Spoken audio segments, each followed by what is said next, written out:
രാജ്യത്തെ ഭീഷ്മക രാജാവിന് 5 പുരുഷന്മാരായിട്ടുള്ള മക്കളും ആൺകുട്ടികളും ഒരു പെൺകുട്ടിയും ആണ് പുത്രരായിട്ട് ജനിച്ചിട്ടുള്ളത്.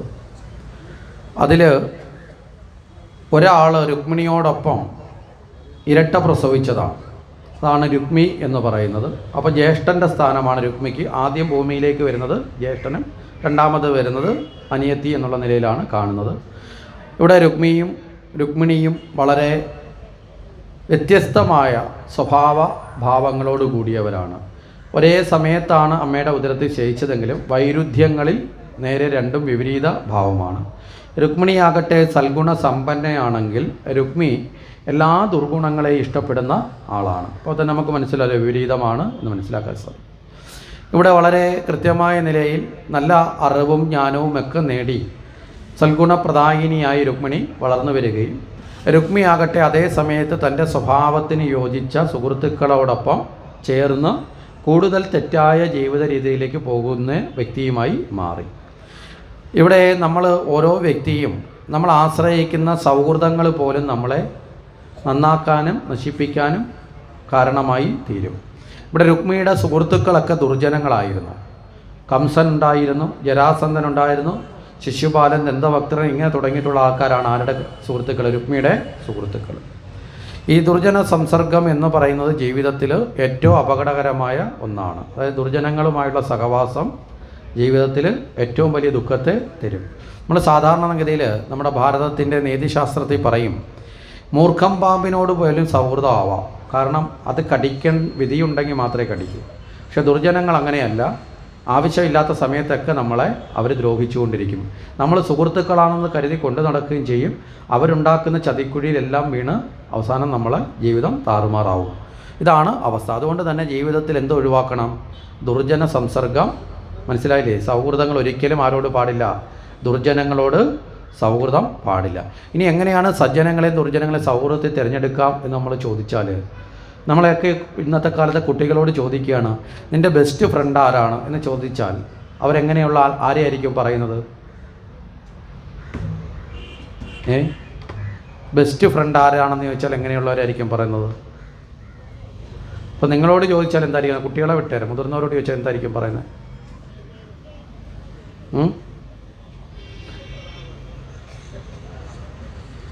ഇവിടെയാണ് നമ്മളൊക്കെ ചിന്തിക്കേണ്ടത്.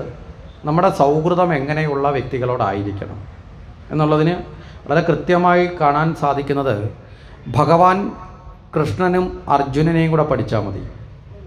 അർജുനൻ്റെ സുഹൃത്തായിരുന്നു ഭഗവാൻ. ബന്ധുവാണ്, പക്ഷേ അതിനേക്കാൾ കൂടുതൽ ഭഗവാൻ എന്നുള്ള നിലയിലൊന്നുമല്ല അർജുനൻ കൃഷ്ണനെ കാണുന്നത്. എങ്ങനെയാണ്? നല്ലൊരു സുഹൃത്തായിട്ടാണ്. ഭഗവാനും അങ്ങനെ തന്നെയാണ് വിളിക്കുന്നത്, സുഹൃത്തേന്ന് തന്നെ വിളിക്കുന്നുണ്ട് ഇടയ്ക്കൊക്കെ. അപ്പോൾ സുഹൃത്തായിട്ടാണ് ഉള്ളത്. അപ്പോൾ ഇവിടെ ആ സുഹൃത്തുക്കൾ തമ്മിലുള്ള ഒരു ടേണിംഗ് പോയിൻ്റ് ഉണ്ട് കുരുക്ഷേത്ര യുദ്ധക്കളത്തിൽ വെച്ച്.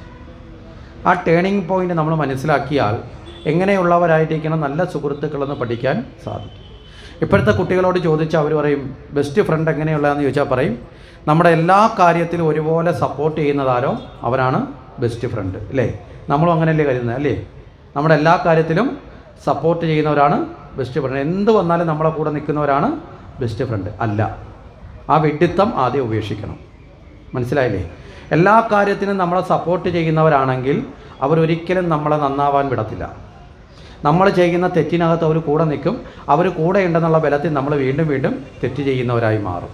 നമ്മുടെ ഭാഗത്ത് ശരിയില്ല എങ്കിൽ അത് തുറന്നു പറയുന്നവരായിരിക്കണം ബെസ്റ്റ് ഫ്രണ്ട്. മനസ്സിലാവുന്നുണ്ടോ?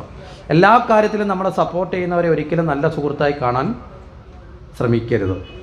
നമ്മളെ വിചാരം നമ്മളെ സപ്പോർട്ട് ചെയ്ത് നമ്മളെ കൂടെ നിൽക്കുന്നവരാണ്. അതല്ല.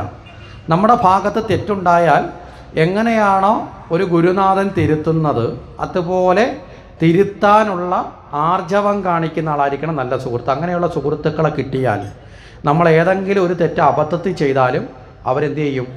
അത് തിരുത്തിക്കും. മനസ്സിലാവുന്നുണ്ടോ?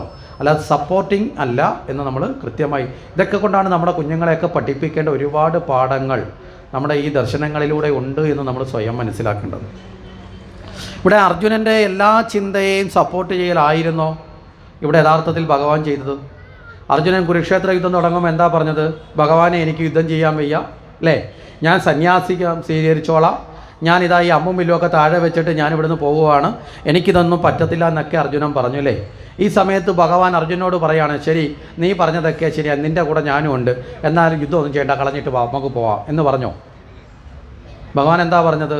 അർജുന, ആണും പെണ്ണും കെട്ട ഈ ഗ്ലൈബ്യമായ അവസ്ഥ നിനക്ക് എവിടെ നിന്നൊന്നു? കുതസ്ഥോ അകശ്മലമിതം വിഷയേസമവസ്ഥിതം അനാര്യജുഷ്ടം അസർഗ്യം അകീർത്തികരം അർജുന ക്ലൈബ്യം മാസ്മ ഗമ പ്രാർത്ഥന ഇതത്വയോപതിതേ ക്ഷുദ്രം കൃതേ ദൗർബല്യം തൊക്ത ഉത്തിഷ്ട പരന്തവ.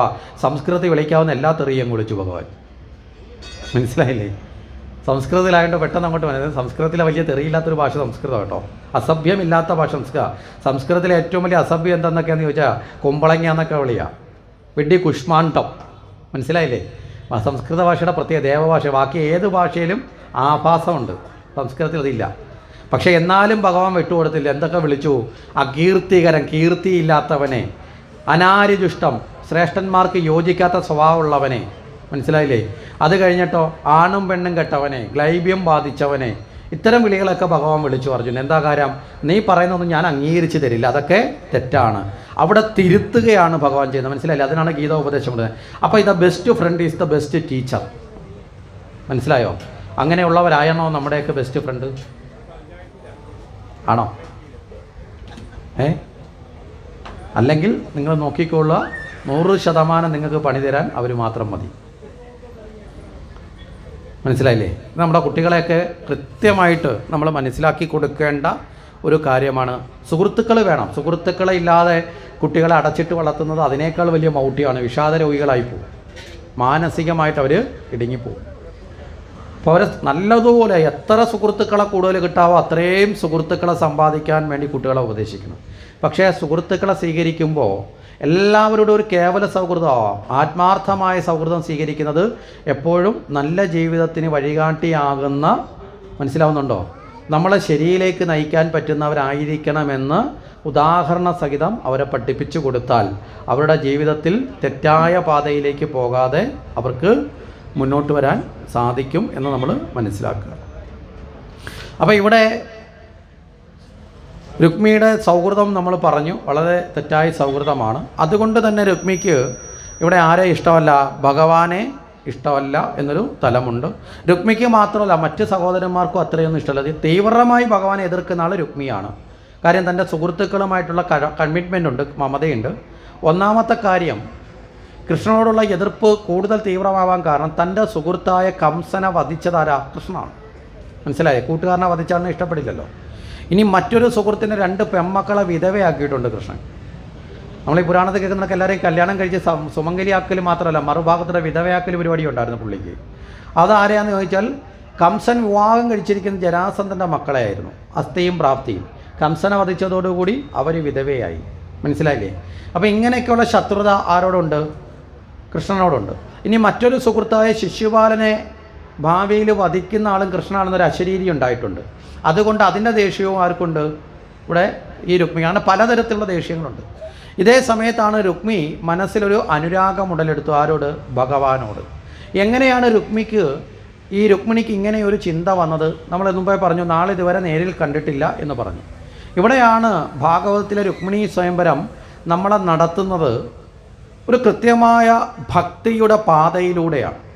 എന്ത് പാതയാണെന്ന് ചോദിച്ചാൽ, ഇവിടെ പ്രഹ്ലാദൻ നരസിംഹാവതാര സമയത്ത് ഭാഗവതത്തിലൂടെ പ്രഖ്യാപിച്ച നവതാഭക്തി എന്നൊരു തത്വമുണ്ട്. നവതാഭക്തി എന്ന് പറയുന്ന തത്വം. നവത എന്ന് പറഞ്ഞാൽ നവം എന്ന് പറഞ്ഞാൽ 9. മനസ്സിലായില്ലേ? 9 തലങ്ങളോട് കൂടിയ ഭക്തി, അല്ലെങ്കിൽ 9 പടികളോട് കൂടിയ ഭക്തി എന്ന് പറയുന്ന ഭക്തിയുണ്ട്. ഒരു ഭക്തൻ്റെ സഞ്ചാരം ആ പടികളിലൂടെ ആയിരിക്കണം. പടികൾ എപ്പോഴും എന്തിനാണ്? മുകളിലേക്ക് കയറാനല്ലേ? അപ്പോൾ ചോദിക്കുക തിരിച്ച് താഴോട്ടിറക്കാം. പക്ഷേ ഭക്തിയുടെ പടിയിൽ താഴോട്ടിറക്കമില്ല, മുകളിലേക്കുള്ള കയറ്റമുള്ളൂ. താഴോട്ടുള്ള ഇറക്കമല്ല, പതനമാണ്. പതിച്ചാൽ പിന്നെ അവന് രക്ഷയില്ല, പതനമാണ്. മനസ്സിലായില്ലേ? അപ്പോൾ മുകളിലേക്കുള്ള കയറ്റമാണ് ഇവിടെ ഭഗവത് ചിന്തയിലേക്ക് പ്രധാനം. അവിടെ തിരിച്ചിറങ്ങുന്നതിനെക്കുറിച്ച് ഒരിക്കലും ആരും ഉദ്ദേശിക്കില്ലല്ലോ, ഒരിക്കലും മനസ്സുകൊണ്ട് പോലും ആഗ്രഹിക്കാറില്ല. അപ്പോൾ ഈ 9 പടികളിലൂടെയുള്ള പരിവർത്തനം എങ്ങനെയാണോ ഒരു ജീവൻ നേടുന്നത് എന്ന് വളരെ കൃത്യമായി കാട്ടിത്തരുന്നതാണ് ഏതിലൂടെ? രുക്മിണീ സ്വയംവരത്തിലൂടെ എന്ന് നമ്മൾ മനസ്സിലാക്കണം. അപ്പോൾ രുക്മിണീ സ്വയംവരം നവതാഭക്തിയുടെ പ്രാധാന്യമാണ്. ഈ നവതാഭക്തി നമ്മൾ വ്യാസൻ്റെ 18 പുരാണങ്ങളെ എടുത്തു നോക്കിയാൽ ഈ 18 പുരാണങ്ങളിലും ഒരുപോലെ എന്തുണ്ട്? ഈ നവതാഭക്തിയുടെ വർണ്ണന ഉണ്ട്. ഇവിടെ ദേവീ ഭാഗവതം എടുത്താൽ സാക്ഷാൽ ഭഗവതി പാർവതിയായി വന്നതിന് ശേഷം പാർവതി സ്വയംവരത്തിന് മുമ്പ് പാർവതി ദേവി തൻ്റെ മഹത്വത്തെക്കുറിച്ചിട്ട് ദേവന്മാരോട് ഉണർത്തിക്കുന്നുണ്ട്. ആ മഹത്വത്തെക്കുറിച്ച് ദേവന്മാരോട് ഉണർത്തിക്കുന്ന വേളയിൽ വളരെ കൃത്യമായിട്ട് പറയും, എന്നെ അറിയാൻ നവതാഭക്തി മാർഗത്തെ സ്വീകരിക്കുക എന്ന് വളരെ കൃത്യമായിട്ട് പറയുന്നുണ്ട്. അപ്പോൾ അതുപോലെ തന്നെയാണ് ശിവപുരാണത്തിലും ഒക്കെ നമ്മൾ ഏത് പുരാണം എടുത്താലും അതിലെല്ലാം എന്തുണ്ട്, ഈ നവതാഭക്തി മാർഗങ്ങളെ വളരെ സവിസ്തരമായിട്ട് വർണ്ണിക്കുന്നത് നമുക്ക് കാണാൻ സാധിക്കും. അപ്രകാരമുള്ള നവതാഭക്തിയുടെ പ്രയാണമാണ് രുക്മിണീ സ്വയംവരം എന്ന് നമ്മൾ മനസ്സിലാക്കണം. ഇവിടെ എങ്ങനെയാണ് രുക്മിണിക്ക് ഭഗവാനോടുള്ള മനോരഥം ഉണ്ടായത് എന്ന് ചോദിച്ചാൽ ആ മനോരഥത്തിൻ്റെ മുഖ്യമായ കാരണം നമുക്ക് കാണാൻ സാധിക്കുന്നത്, ഇവിടെ രുക്മിണി വളർന്നു വരുന്ന സമയത്ത് നാരദ മഹർഷി അവിടെ ഭീഷ്മക രാജാവിൻ്റെ കൊട്ടാരത്തിൽ ഇടയ്ക്കിടയ്ക്ക് സന്ദർശിക്കാറുണ്ട്. ഈ നാരദ മഹർഷി സന്ദർശിക്കുന്ന വേളയിലെല്ലാം നാരദ മഹർഷി അവിടെ ഭഗവാൻ കൃഷ്ണനെക്കുറിച്ചുള്ള കാര്യങ്ങളെല്ലാം അവിടെ പറയുന്ന ഒരവസരമുണ്ട്. ഈ പറയുന്ന കൃഷ്ണനെക്കുറിച്ച് പറയുന്നതെല്ലാം കേട്ടാണ് ആര് വളരുന്നത്, രുക്മിണി വളർന്നു വരുന്നത്. അങ്ങനെ ഓരോ തവണ നാരദ മഹർഷി വരുമ്പോഴും കൃഷ്ണനെക്കുറിച്ച് പറഞ്ഞുകൊണ്ടേയിരിക്കും. കൃഷ്ണൻ അങ്ങനെ ചെയ്തു, ഇങ്ങനെ ചെയ്തു, കൃഷ്ണൻ ഇങ്ങനെയൊക്കെയുള്ള ആളാണ്, ഇത്തരം കഴിവുള്ള ആളാണ് എന്നെല്ലാം പറഞ്ഞ് ആ കൃഷ്ണൻ്റെ ആ മഹത്വത്തെക്കുറിച്ചൊക്കെ തന്നെ ആര് പറയും, നാരദ മഹർഷി പറയും. ഇത് കേൾക്കാനുള്ള താല്പര്യം ആർക്കുണ്ട്, രുക്മിണിക്കുണ്ട്. ഇപ്പോൾ രുക്മിണി ഓരോ തവണ നാരദ മഹർഷി പോയാൽ കാത്തിരിക്കും അടുത്ത തവണ വരാൻ വേണ്ടി. അടുത്ത തവണ വരുമ്പോൾ ഓടിച്ചെന്ന് നാരദ മഹർഷിയോട് ചോദിക്കും, അല്ലയോ മഹർഷി എന്നിട്ട് എന്തായി? മഹർഷി എന്നെ ആലോചിക്കും, എന്നിട്ട് എന്തായോ, എന്താ കാരണം, കഴിഞ്ഞ പറഞ്ഞതിൻ്റെ ബാക്കി എന്തായെന്നാണ് ചോദിക്കുന്നത്. മനസ്സിലായില്ലേ? പൂതനെ കൊന്നിട്ട് എന്തായി, അടുത്ത ചോദ്യം അതിനാണ്. അപ്പോൾ കഴിഞ്ഞതിൻ്റെ അടുത്തതാണ്. അത് കഴിഞ്ഞിട്ട് അടുത്ത യാത്ര വരുമ്പോഴേക്കും എന്നിട്ട് എന്താ തൃണവർത്തനെ പതിച്ചിട്ട് എന്തായി, അത് കഴിഞ്ഞ് അടുത്ത വൃന്ദാവനത്തിൽ പോയിട്ട് എന്തായി, ഇങ്ങനെ ചോദിച്ച് ഈ ഭഗവാനെക്കുറിച്ചിട്ട് പരിപൂർണമായിട്ട് ഇങ്ങനെ ആവർത്തിച്ച് കേൾക്കുക എന്നുള്ളത് രുക്മിണിക്കൊരു താല്പര്യമാണ്. ഈ താല്പര്യം എപ്പോഴാണ് ഉണ്ടാകുന്നതെന്ന് ചോദിച്ചാൽ, ഇപ്പം നമുക്ക് ഇവിടുന്ന് ഭാഗവതം കേൾക്കാൻ താല്പര്യം ഉണ്ടാകുന്നത് എപ്പോഴാണ്? ഭഗവാനോടുള്ള ഭക്തി ഉള്ളപ്പോഴാണ് അല്ലേ? ഭഗവാനോടുള്ള ഭക്തി ഉയർന്നു നിൽക്കുമ്പോൾ നമുക്കതിനോടുള്ള താല്പര്യം ഉണ്ടാവും. ഭഗവാനോടുള്ള ഭക്തി നമ്മുടെ ഉള്ളിൽ കുറയുമ്പോഴോ മറ്റു പല താല്പര്യത്തിന് പുറകിൽ നമ്മൾ എഴുന്നേറ്റ് പോകും. മനസ്സിലാവുന്നുണ്ടോ? അപ്പം ഭഗവാനോടുള്ള താല്പര്യം ഉള്ളത് കൊണ്ട് എല്ലാ സമയത്തും രുക്മിണിക്ക് എന്ത് കേൾക്കണം, ആ കൃഷ്ണനെക്കുറിച്ചിട്ടുള്ളത് കേൾക്കാൻ ഇരിക്കണം. നമ്മളൊക്കെ നേരെ തിരിച്ചാൽ ഭഗവാനെക്കുറിച്ച് കേട്ടോണ്ടിരുന്നാലും അതിൻ്റെ ഇടയിൽ കൂടെ നമുക്ക് അല്ലേ അപ്പുറത്ത് സ്പൂണും തവിയും കൂടെ തമ്മിൽ അടിച്ചു കഴിഞ്ഞാൽ അവിടുത്തെ മണിയടി കേട്ട് കഴിഞ്ഞാൽ നമുക്ക് ഉടനെ അന്നശാലയിലോട്ട് ഓടണം തോന്നും. ഇല്ല, ആഹാരത്തിൻ്റെ അണി അടിച്ചു കഴിഞ്ഞാൽ പിന്നെ നമുക്ക് ഭഗവാനെ ഇവിടെ ഉപേക്ഷിച്ച് നമ്മൾ ഓടും. മനസ്സിലായില്ലേ? അപ്പോൾ നമ്മളിൽ നിന്ന് ആരാ പോകുന്നത്, ഭഗവാൻ പുറത്തോട്ട് പോകും. മനസ്സിലായില്ലേ? ഇവിടെ രുക്മിണിയാകട്ടെ ആ സമയം മുഴുവൻ നാരദർ വന്നു പോകുന്നത് വരെ നാരദൻ്റെ പുറവിൽ ഇങ്ങനെ പോയിക്കൊണ്ടിരിക്കും. തേൻ തേടി തേനീച്ച പോകുന്ന കണ്ടിട്ടില്ലേ? തേനീച്ച പ്രത്യക്ഷത്തിൽ കാണുന്നില്ല തേൻ അല്ലേ, പക്ഷേ എങ്കിലും അത് അന്വേഷിച്ച് പോയി അത് കണ്ടെത്തുന്നത് പോലെ അവിടെ ഭഗവാനെ തേടി ഇങ്ങനെ പോയിക്കൊണ്ടേയിരിക്കും. ആ ഭഗവാന്റെ കഥകൾ ഇങ്ങനെ ഭഗവാനെക്കുറിച്ച് കേട്ടാണ് രുക്മിണിയുടെ മനസ്സിൽ ആരെക്കുറിച്ചിട്ടുള്ള ഭക്തി ഉടലെടുത്തത്, ഭഗവാനെക്കുറിച്ചിട്ടുള്ള ആ സ്നേഹം വന്നു. ഈ സ്നേഹം പതുക്കെ കൊണ്ട് ആരാധനയായി മാറി. ആരാധനയോട് ചേർന്ന് എന്ത് വരും, ബഹുമാനം ഉണ്ടാവും. അങ്ങനെ വന്നപ്പോൾ അത് സ്മരണയായി മാറി. പിന്നെ എവിടെ ഒറ്റയ്ക്കിരുന്നാലും രുക്മിണിയുടെ മനസ്സിൽ നാരദർ പോയാലും പിന്നെ നാരദർ പറഞ്ഞ കൃഷ്ണനെക്കുറിച്ചിട്ടുള്ള സ്മരണയായി മാറി. ആ സ്മരണയിൽ ഇങ്ങനെ മുന്നോട്ട് പോകും. അപ്രകാരം ആ സ്മരണയിൽ മുന്നോട്ട് പോയിക്കൊണ്ടിരിക്കുന്ന വേളയിൽ ആ ഭഗവാനെ കുറിച്ച് മറ്റുള്ളവരോട് പറയുക എന്നുള്ളൊരു ശീലമാവും തോഴിമാരോടൊക്കെ. അപ്പോൾ കീർത്തിക്കലായി. അത് കഴിയുമ്പോൾ മനസ്സുകൊണ്ട് വന്ദിക്കലായി. അത് കഴിയുമ്പോൾ അടുത്തത് വന്ദിക്കലായി. അത് കഴിയുമ്പോൾ തൊട്ടുപുറകിൽ എന്ത് ചെയ്യും, അർച്ചനയായി. മനസ്സുകൊണ്ടൊരു അർച്ചിക്കലായി. പിന്നെയോ പാദസേവനം പോലെ ആ പാദസേവനമായി മാറി. ആ പാദസേവനമായി മാറിക്കഴിയുമ്പോൾ അത് കഴിഞ്ഞിട്ട് നമ്മൾ പിന്നെയും നോക്കുമ്പോൾ പാദസേവനം കഴിഞ്ഞ് കഴിഞ്ഞാൽ പാദസേവനം കഴിഞ്ഞാൽ സഖ്യമായി ഒരു ബന്ധമുണ്ടാക്കാനും പിന്നെ തന്നെ സമർപ്പിക്കുവാനുമൊക്കെയുള്ള ഭാവം ആർക്ക് മാറി, രുക്മിണിക്ക് മാറി. അപ്പോൾ ഇവിടെ നവതാഭക്തിയുടെ പടികൾ മുമ്പേ പറഞ്ഞു. ആ പടികളിലൂടെയാണ് രുക്മിണി പോകുന്നത്. ഇങ്ങനെ ഭഗവാനെ മനസ്സുകൊണ്ട് അറിഞ്ഞ് ആ ആരാധനയോടെ ഭഗവാനെ കീർത്തിക്കുക, ഭഗവാനെ പ്രാർത്ഥിക്കുക, ഭഗവാനിലേക്ക് എത്തിച്ചേരുവാനുള്ള ആ സങ്കല്പത്തിലേക്ക് ഉയരുക. ഇങ്ങനെയായി രുക്മിണിയുടെ ഭാവം. ഇങ്ങനെ ഉള്ള ഭാവത്തിൽ മുന്നോട്ട് പോകുമ്പോഴാണ് യൗവനയായി മാറി. അപ്പം മാതാപിതാക്കൾ സ്വാഭാവികമായിട്ട് എന്തായി, ഒരു വീട്ടിലെ പെൺകുട്ടികളോ കുട്ടികൾ മുതിർന്നു കഴിഞ്ഞാൽ അവരെ വിവാഹം കഴിച്ചയപ്പിക്കണം എന്നുള്ള ആഗ്രഹം ആരിലുണ്ടാവും? മാതാപിതാക്കളിൽ സ്വാഭാവികമായിട്ട് വന്നു ചേരും. അപ്പോൾ ഉചിതമായ വിവാഹം നടത്തണം എന്നുള്ള ചിന്തകളൊക്കെ രുക്മിണിയുടെ കൊട്ടാരത്തിൽ ആരംഭിച്ചു. യൗവനവതിയായ രുക്മിണിക്ക് പറ്റിയ ഒരു ഭാവി വരനെ കണ്ടെത്തണം എന്നുള്ള ചിന്തകളൊക്കെ ആരംഭിച്ചു. പണ്ട് കാലത്തേക്കാണ് മാതാപിതാക്കൾക്ക് ഇങ്ങനെയുള്ള ചിന്ത വരുന്നത്. ഇപ്പോൾ മാതാപിതാക്കൾക്ക് വരുന്നതിന് മുമ്പ് കുട്ടികൾക്ക് വരും. ഇപ്പോൾ പ്രായവും പക്വതയെന്ന് പറഞ്ഞാൽ അതിന് മുമ്പ് തന്നെ അവർക്ക് ഈ ചിന്തയൊക്കെ വരും. ഇപ്പോൾ അങ്ങനെയാണ്. ഈ അടുത്ത കാലത്ത് ഒരാളൊരു പരാതിയല്ല, ഒരു വിഷമം പറഞ്ഞാണ്. 3ാം ക്ലാസ്സിൽ പഠിക്കുന്ന കുട്ടി ഗേൾ ഫ്രണ്ടിനെയും വിളിച്ചുകൊണ്ട് വീട്ടിൽ വന്നു. അമ്മയോട് പറഞ്ഞു, ഇതെൻ്റെ ഗേൾ ഫ്രണ്ടാണ്, ഇവളെയാണ് ഞാൻ കല്യാണം കഴിക്കാൻ പോകുന്നത്. അമ്മ ഞെട്ടിപ്പോയി. എന്തോ പറയണം ആ കുഞ്ഞിനോട് എന്ന് അമ്മയ്ക്കറിയില്ല. കാരണം എന്താ, കാണുന്ന സീരിയലും സിനിമയൊക്കെ കണ്ട് ആ പരുവത്തിലാണ് ഇപ്പോഴത്തെ കുട്ടികൾ വളരുന്നത്. അതുകൊണ്ട് ഇപ്പോൾ ആ ഒരവസ്ഥയാണുള്ളത്. അതുകൊണ്ട് മാതാപിതാക്കളുടെ ജോലി ഇപ്പോൾ കുറച്ച് കുറഞ്ഞിട്ടുണ്ട് അല്ലേ. അപ്പോൾ ഇപ്പം ഇവിടെ നേരെ തിരിച്ചാണ്. മാതാപിതാക്കൾ ഈ ചർച്ച തുടങ്ങിയപ്പോൾ രുക്മിണി അറിഞ്ഞു ഇവിടെ എന്തുകൊണ്ടാണ് മാതാപിതാക്കൾ സ്വാഭാവികമായി അറിഞ്ഞു നടക്കുന്ന വിവാഹത്തിന് കുറച്ചുകൂടി പ്രാധാന്യം എന്ന നിലയിൽ ഞാനും സൂചിപ്പിച്ചതിൻ്റെ കാരണം, കുറേ കൂടി ജീവിതാനുഭവങ്ങളും പക്വതയും ആർക്കുണ്ടാവും? മാതാപിതാക്കൾക്കുണ്ടാവും. മനസ്സിലായിരുന്നുണ്ടോ? അവർക്ക് പറ്റിയ തെറ്റെങ്കിലും അവർ ആവർത്തിക്കാതിരിക്കാൻ നോക്കി, ഏറ്റവും കുറഞ്ഞത്. മനസ്സിലായില്ലേ? അവർ പുറമേ കണ്ടിട്ട് മിന്നുന്നതൊക്കെ പൊന്നാണെന്ന് പറഞ്ഞ് സ്വീകരിച്ചതുപോലെ എൻ്റെ മക്കൾക്ക് ആപത്തുണ്ടാകാതിരിക്കാൻ ഇച്ചിരി നല്ല സെലക്ഷൻ എടുത്തു കൊടുക്കാൻ ആർക്ക് പറ്റും? മാതാപിതാക്കളെ. പക്ഷെ മാതാപിതാക്കൾ മാത്രമായിട്ട് സെലക്ട് ചെയ്യരുത്, അത് കുട്ടികളോടും കൂടി ചോദിച്ചിട്ട് അവരെയും കൂടി ബോധ്യപ്പെടുത്തി സെലക്ട് ചെയ്യണം. മനസ്സിലായില്ലേ? ഇനി അഥവാ കുട്ടികൾ സെലക്ട് ചെയ്താലും കുഴപ്പമില്ല, മാതാപിതാക്കളോട് ഡിസ്കസ് ചെയ്ത് മാത്രമേ അത് സ്വീകരിക്കാവൂ.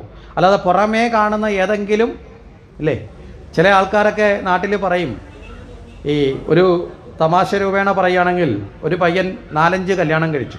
അപ്പം നാട്ടുകാർ വല്ലതും ചോദിച്ചു, വീട്ടിൽ അവസാനം ഗതികെട്ട് വീട്ടുകാരും ചോദിച്ചു, നീ എന്ത് കട ഈ പുറപ്പാടാ? അത് ഞാൻ എന്തോ ചെയ്യാനാ? നിങ്ങളെന്നെ എന്നും കൊണ്ടുവന്ന് കൃഷ്ണൻ്റെ അമ്പലത്തിലല്ലേ, പുള്ളിക്കാരൻ എത്ര കിട്ടിയിട്ടുണ്ട്? മനസ്സിലായില്ലേ? അപ്പം അങ്ങനെയുള്ള കാര്യത്തിനൊക്കെ നമ്മൾ ഭഗവാനെ ഉദാഹരണം എടുക്കും. പക്ഷെ നേരെ തിരിച്ച് ഭഗവാൻ ചെയ്ത മറ്റു പല കാര്യത്തിനും ഉദാഹരണം എടുക്കാൻ പറഞ്ഞാൽ എടുക്കുമോ? പറ്റുമോ? ഭഗവാൻ കാളിയൻ്റെ മുകളിൽ കയറി നൃത്തവാടി എന്ന് പറയുന്ന ഭാഗത്തിൽ പറഞ്ഞ ഒരു ചേരയുടെ അടുത്തോട്ട് എന്നാൽ ഓടുന്ന ആളായിരിക്കും. ഇതൊക്കെ നേരെ വിപരീതമായിരിക്കും. പക്ഷെ ചില കാര്യം നമുക്ക് വേണ്ട കാര്യത്തിൽ നമ്മൾ പലതും പിടിച്ച് ന്യായീകരിക്കും. അപ്പോൾ ഇവിടെ ഈ വിവാഹ കാര്യത്തെക്കുറിച്ചിട്ടുള്ള ചർച്ചകളൊക്കെ തുടങ്ങി എന്ന് രുക്മിണി അറിഞ്ഞു. അപ്പോൾ രുക്മിണി ഇവിടെ ഭയക്കുന്നത് തൻ്റെ മനസ്സിലൊരു അനുരാഗം ആരോടുണ്ട്? കൃഷ്ണനോട് തോന്നി തുടങ്ങിയിട്ടുണ്ട്. അതുകൊണ്ട് കൃഷ്ണനെ തന്നെ തനിക്ക് വേണം എന്ന് വളരെ കൃത്യമായ മോഹം വന്നു ചേർന്നിട്ടുണ്ട്. അപ്പോൾ അതിനൊരു തടസ്സം എന്ന് പറയുന്നത്, അതിനൊരു കാരണം ആയിട്ടുള്ളത്, ഇവിടെ ശിശുപാലൻ എന്ന് പറയുന്ന ചോതി രാജാവിന് രുക്മിണിയോട് വളരെ സ്നേഹം മനസ്സിലുണ്ട്. ആ രുക്മിണിയോടുള്ള സ്നേഹമുള്ളത് കൊണ്ട് രുക്മിണിയെ വിവാഹം കഴിക്കണമെന്ന് തീരുമാനിച്ചിട്ടുണ്ട്. സഹോദരനായ രുക്മി ആകട്ടെ അതിന് സമ്മതം കൊടുത്തിട്ടുമുണ്ട്. അപ്പോൾ അതുകൊണ്ട് തൻ്റെ വിവാഹം മിക്കവാറും അച്ഛനും അമ്മയും ധിക്കരിച്ചിട്ടാണെങ്കിലും അവിടെ ആര് നടത്തും? രുക്മി നടത്തും. അതുകൊണ്ട് അത് സംഭവിക്കാതിരിക്കാൻ വേണ്ടി രുക്മിണി അച്ഛൻ്റെ അമ്മയെടുത്ത് പോയി പറഞ്ഞു, എൻ്റെ വിവാഹത്തെക്കുറിച്ച് എനിക്കൊരു സങ്കല്പമുണ്ട്, അത് ദയവ് ചെയ്ത് അനുവദിക്കണം. എന്താണെന്ന് ചോദിച്ചപ്പോൾ പറഞ്ഞു, അവിടെ സ്വയംവരമായി നടത്തണം എന്ന് പറഞ്ഞു. അപ്പോൾ ഈ മാതാപിതാക്കൾ അതിന് സമ്മതിച്ചു. ഈ സ്വയംവരമായി നടത്തണം എന്ന് പറഞ്ഞ സമയത്ത് അതിൻ്റെ കാരണം മനസ്സിൽ കണ്ടത്, ഈ സ്വയംവരമാകുമ്പോൾ നാട്ടിലെ എല്ലാ പ്രധാനപ്പെട്ട ആൾക്കാരെയും വിളിക്കും. അപ്പോൾ തീർച്ചയായിട്ടും ആരെ വിളിക്കും? കൃഷ്ണനെ വിളിക്കും. അങ്ങനെയാണെങ്കിൽ അവിടെ ആ പെൺകുട്ടിക്ക് സ്വയം പോയി തിരഞ്ഞെടുക്കാനുള്ള സ്വാതന്ത്ര്യം ലഭിക്കും. നമ്മളത് ആലോചിച്ച് നോക്കുക. അത്രയും വലിയൊരു സ്വാതന്ത്ര്യം സ്ത്രീക്ക് കൊടുത്ത സംസ്കാരമാണ് നമ്മുടെ നാടിൻ്റെ സംസ്കാരമെന്ന് നമ്മൾ തിരിച്ചറിയുക. മനസ്സിലായില്ലേ? അത്രയും ഒന്ന് ആലോചിച്ച് നോക്കുക. ഒരു പ്രാധാന്യം, ജീവിക്കാനുള്ള ഭർത്താവ് ആരാകണം എന്ന് സ്വയം തീരുമാനിക്കാൻ ലോകത്ത് എവിടെയെങ്കിലും ഇങ്ങനൊരു സ്വാതന്ത്ര്യം കൊടുത്തിട്ടുണ്ടോ വേറെ? ഇത്രയും വലിയ സ്വാതന്ത്ര്യം. എന്നിട്ടുമാണ് നമ്മുടെ നാട്ടിൽ ഇപ്പോഴും പ്രചരിക്കപ്പെടും, സ്ത്രീക്ക് സ്വാതന്ത്ര്യം കൊടുക്കാത്തതാണ് ഹിന്ദു ധർമ്മം. നമ്മൾ ആലോചിക്കുക, ടി വി ചർച്ചകളും ചാനൽ ചർച്ചകളും ഒക്കെ വന്നിരുന്നു കൊണ്ട് ഹിന്ദു ധർമ്മത്തെ അവഹേളിക്കാൻ, ഹിന്ദു സംസ്കാരത്തെ അവഹേളിക്കാൻ കച്ചകെട്ടി ഇറങ്ങിയിട്ടുള്ള യുക്തിവാദികളും രാഷ്ട്രീയക്കാരനും വന്നിരുന്ന് സർവ്വ ചെളിയും വാരി എറിയുന്ന നമ്മുടെ ധർമ്മത്തിന് നേരെയാണ്. അവിടെയൊക്കെ വന്നിരുന്ന് പറയുന്നത് എന്താ? നമ്മളെ വൈകിട്ട് വീട്ടിൽ നമ്മൾ കാശ് കൊടുത്ത് മേടിച്ച് വെച്ചേക്കുന്ന സാധനം തുറന്നു വെക്കുമ്പോൾ അതിൽ കേൾക്കുന്ന ചർച്ചകളിൽ നിങ്ങൾ കേൾക്കുന്നതാണ്. അതുകൊണ്ടാണ് തുറന്നു പറയുന്നത്. നമ്മൾ മനസ്സിലാക്കുക, യാഥാർത്ഥ്യത്തെ മനസ്സിലാക്കുക. അവിടെ വന്നിരുന്നുകൊണ്ട് പറയും സ്ത്രീക്ക് സ്വാതന്ത്ര്യമില്ല, സ്ത്രീയെ 2ാം നിരയായി കാണുന്നു, 3ാം നിരയായി കാണുന്നു. ഇടക്കാലത്ത് അതിൻ്റെ ഏറ്റവും വലിയ പ്രശ്നം ശബരിമലയിലെ വനിതാ പ്രവേശനമായിരുന്നു അല്ലേ? നമ്മളൊന്ന് ആലോചിച്ച് നോക്കുക, മറ്റേതൊക്കെ സഹോദര മതവിഭാഗങ്ങളിലെ ലക്ഷക്കണക്കിന് ആരാധനാലയങ്ങളിൽ ഇന്നും സ്ത്രീകൾക്ക് പ്രവേശനമില്ല. ഉണ്ടോ? ഇന്നുമില്ല. എന്തേ ഇവരാരും അതിനെക്കുറിച്ച് പറയാത്തത്? പറയാറുണ്ടോ? ഹിന്ദു ധർമ്മപ്രകാരം സ്ത്രീകൾ പ്രതിഷ്ഠ നടത്തിയിട്ടുള്ള ക്ഷേത്രങ്ങളുണ്ട് കേരളത്തിൽ. തന്ത്രി സ്ഥാനത്ത് നിന്ന് സ്ത്രീകൾ പ്രതിഷ്ഠ നടത്തിയിട്ടുള്ള ക്ഷേത്രങ്ങളുണ്ട്. നമുക്കറിയാം, ഇതിൻ്റെ തൊട്ടടുത്തുള്ള മാതാ അമൃതാനന്ദമയി എത്ര ക്ഷേത്രങ്ങളിൽ പ്രതിഷ്ഠ നടത്തിയിട്ടുണ്ട്? നടത്തിയിട്ടില്ലേ? നമ്മളൊന്ന് ആലോചിച്ച് നോക്കുക. സ്ത്രീകളായിട്ടുള്ള പണ്ഡിതന്മാരുണ്ട് നമ്മുടെ ഇടയിൽ, പൂജാരിമാരും പണ്ഡിതകളും ഉണ്ട്. സ്ത്രീകൾ പൂജിക്കുന്നുണ്ട് ഗംഭീരമായിട്ട്. പക്ഷേ ഇതൊക്കെ മറച്ചു വെച്ചിട്ട് നമ്മൾ ആലോചിക്കുക, ഹിന്ദു സമൂഹത്തിൽ സർവ്വ വസ്ത്രാഭരണങ്ങൾ ധരിച്ച് നടക്കാനുള്ള എല്ലാ സ്വാതന്ത്ര്യവും നമുക്കില്ലേ? ഇവിടെ ആരെങ്കിലും പറഞ്ഞിട്ടുണ്ടോ കൈ പുറത്ത് കാണിക്കരുത്, കാല് പുറത്ത് കാണിക്കരുത്, തല പുറത്ത് കാണിക്കരുത്, മൂക്ക് കാണിക്കാൻ പാടില്ല എന്നാണുണ്ടോ? ഇല്ല. അങ്ങനെയുള്ള ആചാരങ്ങൾ വരെ നിലനിൽക്കുമ്പോൾ അതിനെക്കുറിച്ചും മിണ്ടാതെ ഹിന്ദുവിനെ മാത്രം നോവിക്കുവാനും നശിപ്പിക്കുവാനും വേണ്ടി തന്ത്രം ചമയുന്ന അപകടകരമായ കാലത്തെ നമ്മൾ തിരിച്ചറിയണം.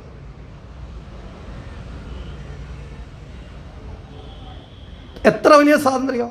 സ്ത്രീക്ക് ആത്മാവില്ലെന്ന് പറയുന്നതാണ് മറ്റു പലരും. ഇന്നും മനുഷ്യൻ്റെ ഗണത്തിൽ പോലും സ്ത്രീയെ കൂട്ടാത്ത ഗ്രന്ഥങ്ങളെ ആണ് വിശുദ്ധമായി കൊണ്ടു നടക്കുന്നവരുടെ എതിരെ പറയാൻ ആരും തയ്യാറല്ല. ഇവിടെ എത്ര സ്വാതന്ത്ര്യം! നമ്മളെടുത്ത് നോക്കെ പഞ്ചമാതൃക്കൾ എന്ന് പറഞ്ഞുകൊണ്ട് അല്ലേ, രാമായണം എടുത്തു കഴിഞ്ഞാൽ പഞ്ചമാതൃക്കളെയും മണ്ഡോദരിയും സീതയും അഹല്യയും ഊർമിളയും ഒക്കെ പെടുന്നുണ്ട് അതിനകത്ത്. നമ്മുടെ ലളിതാ സഹസ്രനാമ മന്ത്രവിധാനം അനുസരിച്ച് നോക്കുമ്പോൾ ആദ്യം മാതാ എന്ന ശക്തി. നമ്മൾ ഇടയ്ക്ക് പറഞ്ഞു കുടുംബസങ്കല്പം എടുക്കുമ്പോൾ മാതാപിതാ ഗുരുദേവ്, ആദ്യം അമ്മയുടെ സ്ഥാനം അല്ലേ? ഇനി നമ്മൾ ദേവന്മാരുടെയും ദേവിമാരുടെയൊക്കെ നാമം ഒന്ന് എടുത്തു നോക്കേ. ഉമാമഹേശ്വരൻ എന്നല്ലേ പറയണേ? അതോ മഹേശ്വരൻ ഉമയെന്നാണോ പറയുന്നത്? ആദ്യത്തെ നാമം ഏതാ? ഉമാമഹേശ്വരൻ. ലക്ഷ്മി നാരായണൻ ആദ്യത്തെ നാമം ഏതാ? ലക്ഷ്മിക്കാണ്. ശചി പുരന്ദരൻ, ശചി എന്ന് പറഞ്ഞാൽ ഇന്ദ്രൻ്റെ ഭാര്യ, പുരന്ദരൻ ഇന്ദ്രൻ. വാണി ഹിരണ്യഗർഭൻ, അതായത് സരസ്വതിയും ബ്രഹ്മാവും അല്ലേ? ഇനി കൃഷ്ണൻ്റെ അടുത്ത് നോക്കിക്കോ, രാധാകൃഷ്ണൻ. ആദ്യത്തെ സ്ഥാനം ആർക്കാ? നമ്മളൊന്ന് ആലോചിച്ച് നോക്കുക. ഇനി ഒരു പൂർവ്വകാലഘട്ടം, ഇപ്പോഴത്തെ കാലഘട്ടത്തിൽ ചെറിയ ചേഞ്ച് ചിലരൊക്കെ സ്വയം വരുത്തിയതാണ്. പൂർവ്വകാലഘട്ടത്തിൽ നമ്മുടെയൊക്കെ വീടുകളിലെ ഒരു മംഗളകാര്യത്തിന് ഒരു ക്ഷണക്കത്ത് തയ്യാറാക്കുമ്പോൾ ആ ക്ഷണക്കത്തിൽ വളരെ കൃത്യമായിട്ട് കൊടുക്കുമായിരുന്നു. ആദ്യം കൊടുക്കുന്ന അമ്മയുടെ പേരാണ്, മനസ്സിലായില്ലേ? അച്ഛൻ്റെ പേരല്ല കൊടുക്കുന്നത്. പണ്ടൊരു കല്യാണക്കുറി അടിച്ചാൽ ആ കല്യാണക്കുറിയിൽ ആദ്യം അടിക്കേണ്ടത് അമ്മയുടെ പേരാണ്. അത് കഴിഞ്ഞിട്ടാണ് ആൻ്റോ വിത്തോ ഒക്കെ അടിച്ചിട്ട് അച്ഛൻ്റെ പേരടിക്കുന്നത്, മനസ്സിലായില്ലേ? ആദ്യത്തെ സ്ഥാനം അമ്മയ്ക്കാണ്. ഇത്രയും സ്വാതന്ത്ര്യം, ഇത്രയും അംഗീകാരം. ഇനി ഏറ്റവും വലിയ ശക്തിയുടെ ദേവതമാരാരാ? ദേവിമാരല്ലേ അല്ലേ? ദുർഗയായി, ഭദ്രയായി, കാളിയായി. നവരാത്രി സങ്കല്പം ഹിന്ദു ധർമ്മത്തിലല്ലാതെ വേറെ ഏതെങ്കിലും സങ്കല്പത്തിൽ സ്ത്രീയായിട്ടുള്ള ദേവതയോ ഈശ്വരന്മാരെയോ പൂജിക്കുന്ന സങ്കല്പം ഉണ്ടോ? നമ്മളൊന്ന് ആലോചിച്ച് നോക്ക്. നവരാത്രി സങ്കല്പത്തിൽ ഏറ്റവും വലിയ ശക്തിയായിട്ട് ത്രിമൂർത്തികൾക്ക് പോലും അസാധ്യമായ കാര്യം ചെയ്തു കൊടുത്തുകൊണ്ടാണ് മഹിഷാസുരമർദ്ദിനിയായി, ദാരികാമർദ്ദിനിയായി, ചണ്ഡമുണ്ട നിശോധിനിയായി ഒക്കെ ഭഗവതി അവതരിപ്പിക്കുന്നത്. ശരിയല്ലേ? നമ്മൾ ആലോചിക്കുക, ഇതെന്താണ് ഇതിൻ്റെ കാരണം എന്ന് വെച്ചാൽ നമ്മുടെ ആൾക്കാർ ഇതൊന്നും പഠിക്കാത്തവരാണെന്ന് സത്യം ലോകം തിരിച്ചറിഞ്ഞു. അപ്പോൾ പിന്നെ എന്ത് പറഞ്ഞാലും നമ്മളെന്ത് ചെയ്യും? കേട്ടോണ്ടിരിക്കും. ഒരിക്കലും ഒരാൾ കോടതിയിൽ ഒരു കേസിന് പോയി. അയാൾ കേസിന് പോയ സമയത്ത് ജഡ്ജി ചോദിച്ചു, എന്താ കേസ്? അത് അങ്ങുന്നേ എന്നതാ ഇയാൾ 15 വർഷമായിട്ട് കാണ്ടാമൃഗം എന്നാണ് വിളിക്കുന്നതെന്ന് പറഞ്ഞു. അപ്പം ജഡ്ജി ചോദിച്ചേട്ടാ 15 വർഷമായിട്ട് കാണ്ടാമൃഗം എന്ന് വിളിച്ചിട്ട് ഇപ്പോഴാണോ ഇവിടെ വന്ന് പരാതി പറയുന്നതെന്ന് ചോദിച്ചു. അപ്പോൾ പറഞ്ഞു, ഈ 15 വർഷത്തിനുള്ളിൽ എനിക്ക് ഈ കാണ്ടാമൃഗം എന്താണെന്ന് അറിയത്തില്ലായിരുന്നു, ഞാൻ കണ്ടിട്ടുമില്ലായിരുന്നു. മനസ്സിലായില്ലേ? ഇന്നലെയാണ് ഒരാൾ എന്നെ കാണിച്ചു തന്നെ ഈ കാണ്ടാമൃഗം എന്ന് പറയുന്ന ജീവി ആ വൃത്തികെട്ട സാധനമാണെന്ന്. അപ്പോഴാണ് എനിക്ക് മനസ്സിലായി ഇയാൾ എന്നെ വിളിക്കുന്നത് മോശപ്പെട്ടാണെന്ന് മനസ്സിലായത്. അതുവരെ ഇയാൾ വിളിക്കുന്നതൊക്കെ ചിരിച്ചുകൊണ്ടാണ്, അതുവരെ അയാൾ കളിയാക്കി. ഇതുപോലെയാണ് നമ്മുടെ ഇപ്പോഴത്തെ അവസ്ഥ. കാരണം എന്താ? നമ്മുടെ ധർമ്മവും നമ്മുടെ സംസ്കാരം നമുക്കറിയാത്തത് കൊണ്ട് മറ്റു പലരും പറഞ്ഞ് തെറ്റിദ്ധരിപ്പിക്കുന്ന കേട്ടുകൊണ്ട്, മനസ്സിലായില്ലേ, അരയും തലയും മുറുക്കി കച്ച കെട്ടി നമ്മുടെ ആൾക്കാരൊക്കെ ഇറങ്ങി പുറപ്പെടും. നമ്മൾ ശ്രദ്ധിച്ചാൽ മതി. ശബരിമല ക്ഷേത്രത്തിലെ ആചാര സംവിധാനങ്ങളെ തച്ചു തകർക്കാൻ വേണ്ടി ബോധപൂർവം നടത്തിയ ശ്രമത്തിൽ ഏറ്റവും കൂടുതൽ റോഡിലിറങ്ങിയുന്ന അയ്യപ്പനെതിരെ സമരം ചെയ്തതിൽ ചന്ദനക്കുറിയിട്ട് അമ്മമാരുണ്ടായിരുന്നു എന്നുള്ളതായിരുന്നു ഏറ്റവും വലിയ ദുഃഖം. ശരിയല്ലേ? ഏത് വർണ്ണത്തിൻ്റെ ഏത് കൊടിയോ ഏത് രാഷ്ട്രീയമോ എന്തോ ആയിക്കട്ടെ, വോട്ടൊക്കെ എന്തിനു വേണം ചെയ്തു, അതൊന്നും കുഴപ്പമില്ല, അതൊന്നും നമ്മുടെ വിഷയമല്ല. പക്ഷേ അടിസ്ഥാനപരമായി നമ്മുടെ ഹിന്ദു ആവണം. മനസ്സിലായില്ലേ? നമ്മുടെ ഈശ്വര വിശ്വാസങ്ങളും നമ്മുടെ ധർമ്മത്തിലും നമുക്ക് ഒന്നിച്ച് നിൽക്കാനുള്ള മനോഭാവം ഉണ്ടാവണം. അവിടെ രാഷ്ട്രീയക്കാരൻ്റെ ചട്ടുകമായി പകുത്തു പോകുന്ന, പങ്കുവെച്ചു പോകുന്ന വിഡ്ഢികളായി നമ്മൾ മാറ്റപ്പെടരുത്. വേറെ ഏതെങ്കിലും വിഭാഗം എടുത്തു നോക്കേ, അവരുടെ ഈശ്വരീയ കാര്യം വന്നാൽ അവർക്ക് രാഷ്ട്രീയം ഉണ്ടോ? അവിടെ ഉണ്ടോ?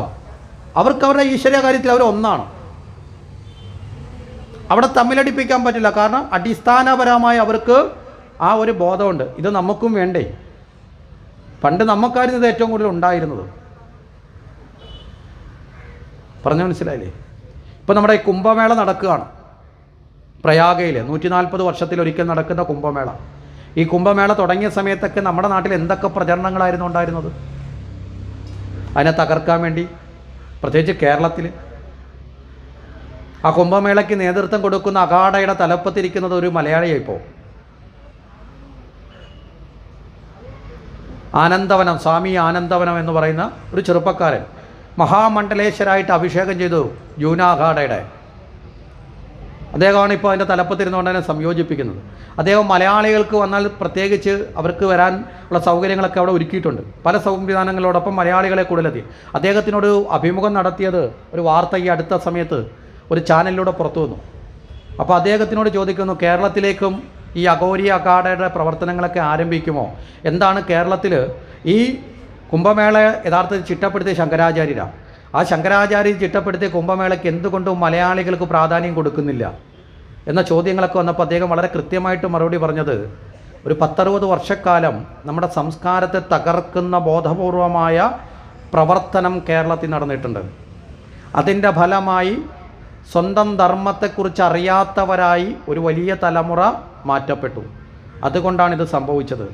നമ്മൾ മനസ്സിലാക്കേണ്ടത്, ചെറുപ്പകാലത്ത് കേരളത്തിലെ കോളേജ് ക്യാമ്പസിൽ പഠിച്ചിരുന്ന സമയം ഇതേ തകർക്കുന്ന ആശയത്തിൻ്റെ പ്രത്യയശാസ്ത്രത്തിൽ പ്രവർത്തിച്ച് കൊടിപിടിച്ച ചെറുപ്പക്കാരനാണ് ഈ സ്വാമി. മനസ്സിലായില്ലേ? ഈശ്വരനില്ല എന്നൊക്കെ പറഞ്ഞ് വിപ്ലവം ഉണ്ടാക്കിയ കൊടിപിടിച്ച രാഷ്ട്രീയ പ്രസ്ഥാനത്തിൻ്റെ ഭാഗമായി ചെറുപ്പകാലത്ത് കോളേജ് ക്യാമ്പസിൽ പ്രവർത്തിച്ച് ഉന്നത വിദ്യാഭ്യാസം നേടി പത്രപ്രവർത്തന രംഗത്തും മാധ്യമപ്രവർത്തന രംഗത്തും പ്രവർത്തിച്ച് അതിനുശേഷം അത് തെറ്റാണെന്ന് തിരിച്ചറിഞ്ഞ് ഉപേക്ഷിച്ചിട്ട് പോയ വ്യക്തിയാണ് ഈ സ്വാമി.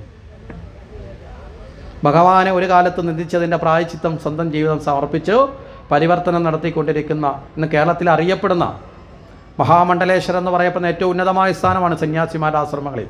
ആ സ്ഥാനത്തൊരു മലയാളി എത്തപ്പെട്ടു. നമ്മൾ ആലോചിച്ച് നോക്കുക. ഇതുപോലെ ഭഗവാനെ തച്ച് തകർക്കാൻ നിരവധി ശ്രമം തന്നിട്ടുണ്ട്. പ്രത്യേകിച്ച് ആലപ്പുഴ ജില്ലക്കാർക്ക് വളരെ സുവ്യക്തമായിട്ട് മനസ്സിലാക്കേണ്ടതാണ്. കാരണം കേരളത്തിലെ പ്രധാനപ്പെട്ട ഈശ്വര നിന്ദയുടെ പ്രധാന ഈറ്റില്ലത്തിൽ ഒരു ജില്ലയായിരുന്നു ആലപ്പുഴ ജില്ല ഒരു കാലത്ത്. സംശയമൊന്നും വേണ്ട. സാക്ഷാൽ ഗുരുവായൂരപ്പൻ്റെ ക്ഷേത്രം ആക്രമിച്ച് തകർക്കപ്പെട്ടപ്പോൾ ഗുരുവായൂർ ക്ഷേത്രത്തിലെ വിഗ്രഹത്തെ സംരക്ഷിച്ച ആലപ്പുഴ പിന്നീട് ഈശ്വര ദർശനത്തിൽ നിന്ന് ബഹുദൂരം പുറകോട്ട് പോയി അകന്നുപോയി എന്നുള്ളതാണ് ദുഃഖം, അല്ലേ? ഗുരുവായൂരപ്പൻ്റെ തിരുവിഗ്രഹം അത് കൊണ്ടുവന്ന് സൂക്ഷിക്കാനുള്ള ഭാഗ്യം ലഭിച്ചത് നിങ്ങളുടെ നാട്ടിലാണ്, അമ്പലപ്പുഴയിലാണ്. പക്ഷേ പിന്നീട് ആ ഗുരുവായൂരപ്പൻ കുടിയിരുന്ന ആ ആലപ്പുഴയിൽ എത്ര കണ്ട് നമ്മുടെ ഈശ്വര നിഷേധം. ഏറ്റവും ഒടുവിൽ ഭാഗവതം കത്തിച്ച് കളയണം, ഭഗവത്ഗീത കത്തിച്ച് കളയണം എന്ന പ്രസംഗം നടത്തിയ മന്ത്രിമാർ വരെ കേരളത്തിൽ ഉണ്ടായത് ഈ കൊല്ലം ജില്ല അല്ലെങ്കിൽ ആലപ്പുഴ ജില്ലയിൽ നിന്നാണ്. ഏറ്റവും ഒടുവിൽ 90-ാം വയസ്സെത്തിയപ്പോൾ അമ്പലപ്പുഴ ഉണ്ണിക്കണ്ണൻ്റെ പാൽപ്പായസം കുടിക്കാതെ എനിക്ക് ഉറക്കം വരത്തില്ലെന്ന് പറയേണ്ട ഗതികേടും ഉണ്ടായി. ഇതൊക്കെ ചരിത്ര സത്യമാണ്. മനസ്സിലായില്ലേ? ഭഗവാൻ കാലുമാറി എന്ന് നാടകം എഴുതിയ ആളും ആലപ്പുഴ ജില്ലക്കാരനാണ്. നിങ്ങൾക്ക് അഭിമാനിക്കാൻ കുറേയൊക്കെ. അവസാനം 2 കാലും മുറിച്ചു മാറ്റിയിട്ടാണ് ഈശ്വരൻ ഇവിടുന്ന് കൊണ്ടുപോയെന്ന് വേറൊരു സത്യം.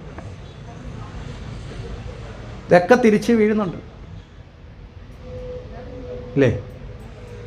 ഇപ്പം നമ്മൾ കുറേ കൂടെ പ്രായശ്ചിത്തപൂർവമെങ്കിലും നമ്മളിവിടെ ഹിന്ദു ധർമ്മത്തെ പഠിക്കണം. നമ്മുടെ ഓരോ ക്ഷേത്രങ്ങളിലും നമ്മുടെ ഗ്രാമങ്ങളിലും നമ്മുടെ ധർമ്മത്തെ പഠിക്കുന്ന, ജീവിത മൂല്യത്തെ പഠിക്കുന്ന, നമ്മുടെ സംസ്കാരത്തെ പഠിക്കുന്ന തലമുറകൾ വളർന്നു വരണം. പറഞ്ഞതിൻ്റെ കാര്യം മനസ്സിലായോ? ഇതൊക്കെ അനിവാര്യമാണ്. കാരണം ജീവിതത്തിൻ്റെ മൂല്യങ്ങളെ പഠിക്കാനാണ്. ഇപ്പോൾ ഇന്നലെ ഇവിടെ ഈ നോട്ടീസിനകത്ത് യജ്ഞാചാര്യൻ്റെ പേര് കൊടുക്കുമ്പോൾ അതിൻ്റെ കൂട്ടത്തിൽ സൃഷ്ടി ഫൗണ്ടേഷൻ എന്നൊരു പേര് കൂടി അതിൻ്റെ കൂട്ടത്തിലുണ്ട്. അപ്പോൾ പലരും ചോദിച്ചു, എന്താ ഈ സൃഷ്ടി ഫൗണ്ടേഷൻ എന്താണ് എന്ന് ചോദിച്ചു. ഈ ഒരു സന്ദർഭത്തിൽ അതും കൂടി ഒന്ന് സൂചിപ്പിച്ചും കടന്നു പോകാം. സൃഷ്ടി ഫൗണ്ടേഷൻ എന്ന് പറയുന്ന ഒരു ആധ്യാത്മികമായ ഒരു കൂട്ടായ്മയാണ്. അതിന് ഒരൊറ്റ ലക്ഷ്യമുള്ളൂ, വിദ്യാഭ്യാസം എന്നുള്ളതാണ്. ആധ്യാത്മിക വിദ്യാഭ്യാസം, പൂജയും യജ്ഞവും ഹോമങ്ങളും ഒന്നുമല്ല, അടിസ്ഥാനപരമായ ധാർമ്മിക വിദ്യാഭ്യാസം. എങ്ങനെയാണോ ഒരു സ്കൂള് ഒരു കോളേജിലുള്ള വിദ്യ പഠിക്കുന്നത്, അതുപോലെ ഹിന്ദുവിൻ്റെ ധർമ്മത്തെ പഠിക്കുക, അത് പ്രചരിപ്പിക്കുവാൻ ഗ്രാമാന്തരങ്ങളിൽ പഠന ക്ലാസ്സുകൾ ആരംഭിച്ചുകൊണ്ട് മുന്നോട്ട് പ്രവർത്തിക്കുന്നതാണ്. ഭഗവത്ഗീത ആധാരമാക്കി രാമായണവും ഭാഗവതാദി കാര്യങ്ങളൊക്കെ മൂന്ന് കാര്യങ്ങളാണ് പ്രധാനമായ ആ പഠന വിഷയത്തിൽ ഉൾപ്പെടുത്തിയത്. ഒന്ന്, സ്വന്തം മാതാപിതാക്കളെ ആരാധിക്കുകയും ബഹുമാനിക്കുകയും സ്നേഹിക്കുകയും ചെയ്യുന്നവരായി കുഞ്ഞുങ്ങൾ വളർന്നു വരിക, എക്കാലവും അവർക്ക് ആ ബഹുമാനം കൊടുക്കുന്നവരായി വളർന്നു വരിക. രണ്ടാമത്തെ കാര്യം, ചെറുബാല്യം മുതൽ തന്നെ തെറ്റായ ദുശീലത്തിലേക്കും മയക്കുമരുന്നിലേക്കും മദ്യത്തിലേക്കും മറ്റു തരത്തിലുള്ള മാനസിക വൈകൃതത്തിലേക്കും പോകാതിരിക്കാൻ പര്യാപ്തമായ ബോധത്തിലേക്ക് നമ്മുടെ കുട്ടികളെ വളർത്തിയെടുക്കുക. മൂന്നാമത്, ജീവിതത്തിൽ ചെറിയ പ്രതിസന്ധി വരുമ്പോഴോ ഏതെങ്കിലും തരത്തിലുള്ള ദുഃഖം വന്നാലോ വിഷാദ രോഗികളാകാതെ ആത്മഹത്യ ചെയ്യുന്ന ഭീരുക്കളാവാതെയും ജീവിതത്തിൽ പരാജയങ്ങളുണ്ടായാലും അതിന് മുകളിൽ കയറി നിന്ന് വിജയിക്കാനുള്ള തൻ്റെ ഇടമുള്ള തലമുറയെ സൃഷ്ടിക്കുക. ഈ മൂന്ന് കാര്യമാണ് അതിൻ്റെ ലക്ഷ്യം. മനസ്സിലായില്ലേ? ജീവിത മൂല്യങ്ങളുള്ള നല്ല വ്യക്തികളെ സൃഷ്ടിക്കുക, ബാക്കിയൊക്കെ അവർ തനിയെ നല്ല ഭക്തനൊക്കെ പിന്നെ ആയിക്കോളും. മനസ്സിലായോ? നല്ല വ്യക്തികളാവാതെ നമുക്ക് നല്ല ഭക്തനാവാൻ പറ്റില്ല. നല്ല വ്യക്തികളാവാൻ നമുക്കൊരു നല്ല കാര്യം. അപ്പം നല്ല വ്യക്തികളെ സൃഷ്ടിക്കാൻ കുട്ടികൾക്ക് ആവശ്യമുള്ള വിദ്യാഭ്യാസം. അവിടെ ഒരു കുട്ടിയെ നിർബന്ധിച്ച് കൊണ്ടുവരക്കൊന്നുമില്ല. രക്ഷകർത്താക്കളെ ഇരുത്തി ബോധവൽക്കരണം നടത്തി അവരോട് കൃത്യമായി ഈ കാര്യങ്ങൾ പറഞ്ഞതിന് ശേഷം നിങ്ങൾക്ക് വേണമെങ്കിൽ നിങ്ങളെ കുട്ടിയെ അയക്കാം, നിർബന്ധമൊന്നുമില്ല. നിങ്ങളുടെ കുഞ്ഞ് നാളെ അങ്ങനെ പോയി ഇങ്ങനെ പോയി എന്ന് പറഞ്ഞ് കരഞ്ഞുകൊണ്ട് നടക്കണ്ട എന്ന് നിങ്ങൾക്ക് താല്പര്യമുണ്ടെങ്കിൽ നിങ്ങളുടെ കുഞ്ഞുങ്ങളെ അയക്കാം. അതിൽ അയച്ചു കഴിഞ്ഞാൽ പിന്നെ മുടക്കമില്ലാതെ അയക്കേണ്ടി വരും. ഒരു ക്ലാസ്സിൻ്റെ കൃത്യമായ വ്യവസ്ഥയിൽ തന്നെയാണ്, ഒരു ക്ലാസ് റൂമിൻ്റെ കണക്ക് തന്നെയാണ്. അതിന് കൃത്യമായിട്ട് ട്രെയിനിങ് കൊടുത്ത ടീച്ചേഴ്സ് ഉണ്ടാവും, അവർ ക്ലാസ് എടുക്കും.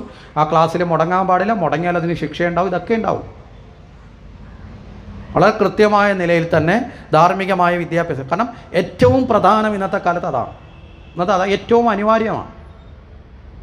നമ്മളെടുത്തു നോക്കിയാൽ മതി. കൊച്ചു സ്കൂളുകളുടെ ചുറ്റളവിൽ പോലും ഇപ്പോൾ കഞ്ചാവ് കച്ചവടം, മയക്കുമരുന്ന് കച്ചവടം, നമ്മളെ ഓരോ കുടുംബത്തിൻ്റെ പ്രതീക്ഷകളാണ് തകർന്നു പോയിക്കൊണ്ടിരിക്കുന്നത്, ഇല്ലേ? ഇപ്പോൾ നമ്മുടെ നാടിൻ്റെ തന്നെ നയം എന്താ? എല്ലാവരെയും മദ്യപാനികളാക്കാൻ വേണ്ടി, വ്യവസായം തുടങ്ങാൻ വേണ്ടി, പുതിയ വ്യവസായം തുടങ്ങാൻ വേണ്ടി നമ്മുടെ നാട് ഭരിക്കുന്നവർക്ക് വേറെ ഒന്നും കണ്ടിട്ടില്ല. അവർ നോക്കുമ്പോൾ ഇപ്പം തുടങ്ങുന്നത് വെച്ചാൽ മദ്യം ഉണ്ടാക്കാൻ പറ്റുമെങ്കിൽ അത് ഉണ്ടാക്കാൻ പറ്റുന്നതാണ് ഇനി പുതിയ വ്യവസായം എന്ന് പ്രഖ്യാപിച്ചു കഴിഞ്ഞു. അതിനുവേണ്ടി ചർച്ചകളാണ് ഇപ്പോൾ നടന്നുകൊണ്ടിരിക്കുന്നത്. അതിൻ്റെ അർത്ഥം എന്താ? മദ്യപാനം എന്ന് പറയുന്നത് ജീവിതത്തിൽ മലയാളിയുടെ ശീലമായി മാറണമെന്നാണ് പറയുന്നത്. എത്ര കുടുംബങ്ങളാണ് തകരുന്നത്. സ്വന്തം മക്കളെ ഓർക്കാതെ, സ്വന്തം കുടുംബത്തെ ഓർക്കാതെ, അവരുടെ പട്ടിണി ഓർക്കാതെ, അവർക്ക് ജീവിക്കാനുള്ള അവസ്ഥയെക്കുറിച്ച് ഓർക്കാതെ മദ്യപിച്ച് സ്വയം നശിക്കുകയും മറ്റുള്ളവരെ നശിപ്പിക്കുകയും ചെയ്യുന്ന സമൂഹത്തിൻ്റെ മാറാവ്യാധികളായി മലയാളികളെ മാറ്റേണ്ടത് ആവശ്യമാണോ? ആലോചിക്കുക. നല്ല നാളേക്കാണ് നമ്മൾ പോകുന്നത്. എന്നിട്ട് പറയും ഗോഡ്സ് ഓൺ കൺട്രി, ഭഗവാന്റെ സ്വന്തം നാട്.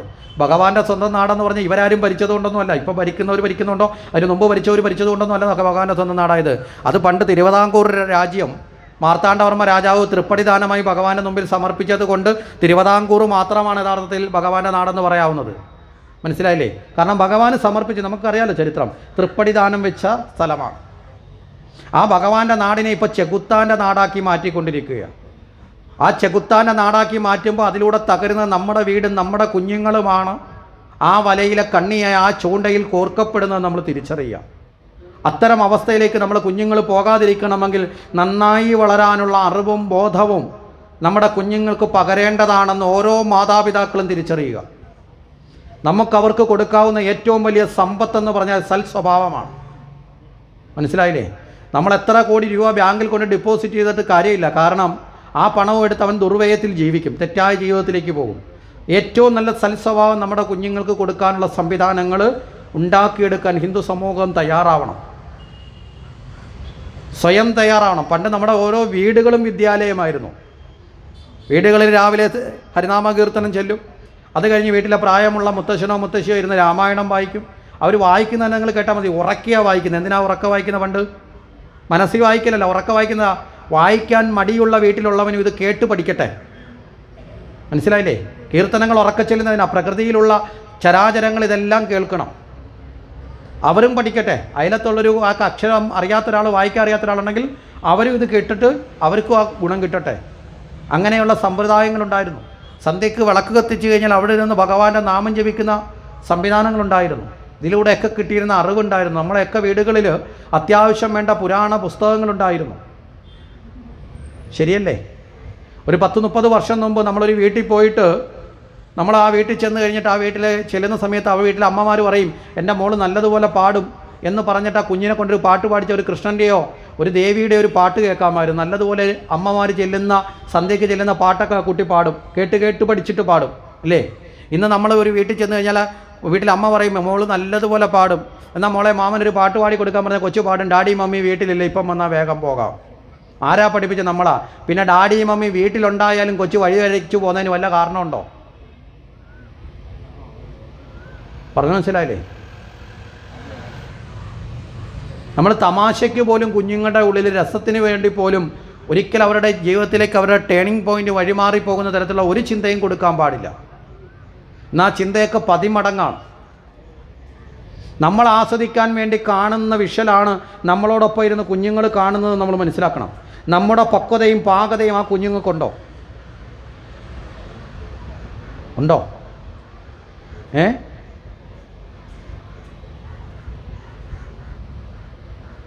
ഇന്നലത്തെ വൃത്താന്തത്തിൽ കേരളത്തിൽ 12 വയസ്സുള്ള ഒരു പെൺകുട്ടി പ്രസവിച്ചിട്ടുണ്ട്.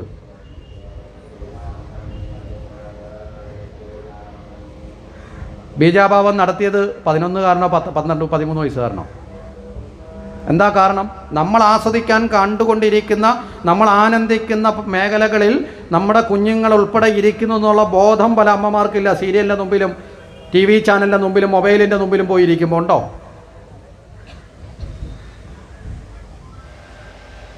ഒടുവിൽ ദുഃഖിക്കേണ്ടി വരുന്നത് നമ്മളൊക്കെ തന്നെയാണ്. അതുകൊണ്ട് തിരിച്ചറിയുക, ജീവിതത്തിൽ നാമനാമത്തിൻ്റെയും സന്ധ്യാനാമത്തിൻ്റെയൊക്കെ പ്രാധാന്യം നമ്മുടെ ജീവിതത്തിലൊന്ന് തിരിച്ചറിയുന്നത് വളരെ നല്ലതാണ്. ശരി, ഇവിടെ പറഞ്ഞു വന്ന വിഷയത്തിലേക്ക് തന്നെ പോകാം. ഇവിടെ സ്വയംവര ചടങ്ങുകളാണ് നടത്താൻ പോകുന്നത് എന്ന നിലയിൽ രുക്മിണിയുടെ ആഗ്രഹപ്രകാരം നിശ്ചയിച്ചു. രുക്മി ഇതറിഞ്ഞെങ്കിൽ രുക്മി പ്രത്യേകിച്ചൊന്നും പറഞ്ഞില്ല. കാരണം എന്താ? രുക്മിക്ക് ഒരു ബോധ്യമുണ്ട്, സ്വയംവര ചടങ്ങ് നടത്തിയാലും കുഴപ്പമില്ല, ശിശുപാലനല്ലാതെ വേറെ ആൾ വിവാഹം കഴിക്കില്ല. 2 തരത്തിലുള്ള ഉറപ്പാണ്. ഒന്ന്, ശിശുപാലനാണ് രുക്മിണിയെ വിവാഹം കഴിക്കുന്നുള്ള വാർത്ത നാടൊട്ടുക്കുന്നതിന് മുമ്പേ പ്രചരിപ്പിച്ചു കഴിഞ്ഞു. ശിശുപാലനെ എല്ലാവർക്കും അത്യാവശ്യം ഭയമാണ്, അതുകൊണ്ട് ആരും വേറെ വിവാഹം കഴിക്കാൻ വരില്ല. ഇനി അഥവാ വേറൊരാൾ വന്ന് വിവാഹം കഴിച്ചാലും ഈ സ്വയംവരത്തിനകത്തുനിന്നൊരു ചെറിയ വ്യത്യാസം കൂടി അവിടെ വരും. പരിശീലനം എന്ന് പറയുന്ന വീരശുഷ്കം എന്ന് പറയുന്നൊരു അവസ്ഥയുണ്ട്. അതായത് ആ സമയത്ത് ഒരാളെ വിവാഹം കഴിച്ചു എന്ന് വെക്കുക, അവിടെ അതിനേക്കാൾ കഴിവുള്ള ഒരാളുണ്ടെങ്കിൽ അയാൾക്ക് ആ വിവാഹം കഴിച്ചാലിനെ പരാജയപ്പെടുത്തി കന്യകയെ നേടാം. അങ്ങനെ ഒരു രീതിയും കൂടെ അതിൻ്റെ അഡീഷണൽ ഭാഗമായിട്ടുണ്ട്. അങ്ങനെയാണെങ്കിൽ ശിശുപാലന് തന്നെ നേടാനും സാധിക്കും. ഇനി രുക്മിയെയും ശിശുപാലനെയും ഭയന്ന് വേറൊരാൾ എന്തായാലും വരില്ല എന്നും, ഇനി രുക്മിണി അങ്ങോട്ട് കൊണ്ടുവന്ന് മാലയിട്ട് കൊടുത്താലും വേണ്ടാന്ന് പറഞ്ഞ് ഓടത്തേ ഉള്ളെന്ന് ആർക്കറിയാം? രുക്മിക്കറിയാം. അപ്പോൾ അതുകൊണ്ട് തന്നെ സമ്മതിച്ചു. അപ്പോൾ സ്വയംവരത്തിനാണെന്ന് അറിഞ്ഞപ്പോൾ ശിശുപാലൻ ചോദിച്ചു, ഇതെന്താ രുക്മി ഇങ്ങനെ? അത് കുഴപ്പമില്ല, ഉറപ്പിച്ചോ എന്ന് പറഞ്ഞു. അങ്ങനെ ഈ ഉറപ്പിച്ചതിൻ്റെ അടിസ്ഥാനത്തിൽ ശിശുപാലൻ തൻ്റെ മണിയറയൊക്കെ ഒരുക്കി എല്ലാ തയ്യാറെടുപ്പും നടത്തി വിവാഹം കഴിഞ്ഞ് തിരിച്ചു വരുമ്പോൾ സ്വീകരിക്കാനുള്ള ആൾക്കാരെ വേറെ ഏർപ്പാട് ചെയ്തിട്ടാണ് സ്വയംവരത്തിന് വേണ്ടി ഇവിടേക്ക് വരുന്നത്. സ്വയംവരത്തിനോട് അടുത്ത് വരുമ്പോഴാണ് രുക്മിണി മറ്റൊരു അപകടം തിരിച്ചറിയുന്നത്. ഇവിടെ വിവാഹവേളയിലേക്ക് ആരെ ക്ഷണിച്ചിട്ടില്ല? കൃഷ്ണനെ ക്ഷണിച്ചിട്ടില്ല, യാദവന്മാരെ ആരെയും ക്ഷണിച്ചിട്ടില്ല. ഇനി ഏതെങ്കിലും ഒരു യാദവനെ വിളിച്ചാൽ ചിലപ്പോൾ അതിൻ്റെ കൂട്ടത്തിൽ കൃഷ്ണൻ കയറി വന്നാലോ? ഇല്ലേ? ആ യാദവൻ പോകുന്നത് എന്നാൽ പിന്നെ കൂട്ടുകാരൻ എന്നുള്ള നിലയിൽ കൂടെ വരാം, അങ്ങനെ പോകാമല്ലോ നമുക്ക്. ഇപ്പം നമ്മളൊരാൾ പോകുന്ന സ്ഥലത്ത് ഒരു കൂട്ടുകാരൻ്റെ കൂടെ പോകും, അങ്ങനെ പോലും വരരുത്. അതുകൊണ്ട് ആരെയും വിളിക്കേണ്ട എന്ന് രുക്മി വളരെ പ്രത്യേകിച്ച് ചട്ടം കെട്ടിയിരുന്നു. ആരെയും വിളിച്ചിട്ടില്ല. പക്ഷേ ഈ ഒരു അവസ്ഥ തിരിച്ചറിഞ്ഞപ്പോൾ രുക്മിണിക്ക് ഇനി എന്താ ചെയ്യേണ്ടത്? ഇനി തൻ്റെ കാര്യം നേടണമെന്നുണ്ടെങ്കിൽ കൃഷ്ണൻ ഇവിടെ വരണം, ഇല്ലേ? കൃഷ്ണനെ അല്ലാതെ മറ്റൊരാളെയും ജീവിതത്തിൽ സ്വീകരിക്കില്ല എന്നുള്ള ദൃഢമായ പ്രതിജ്ഞ ആർക്കുണ്ട്? രുക്മിണിക്കുണ്ട്.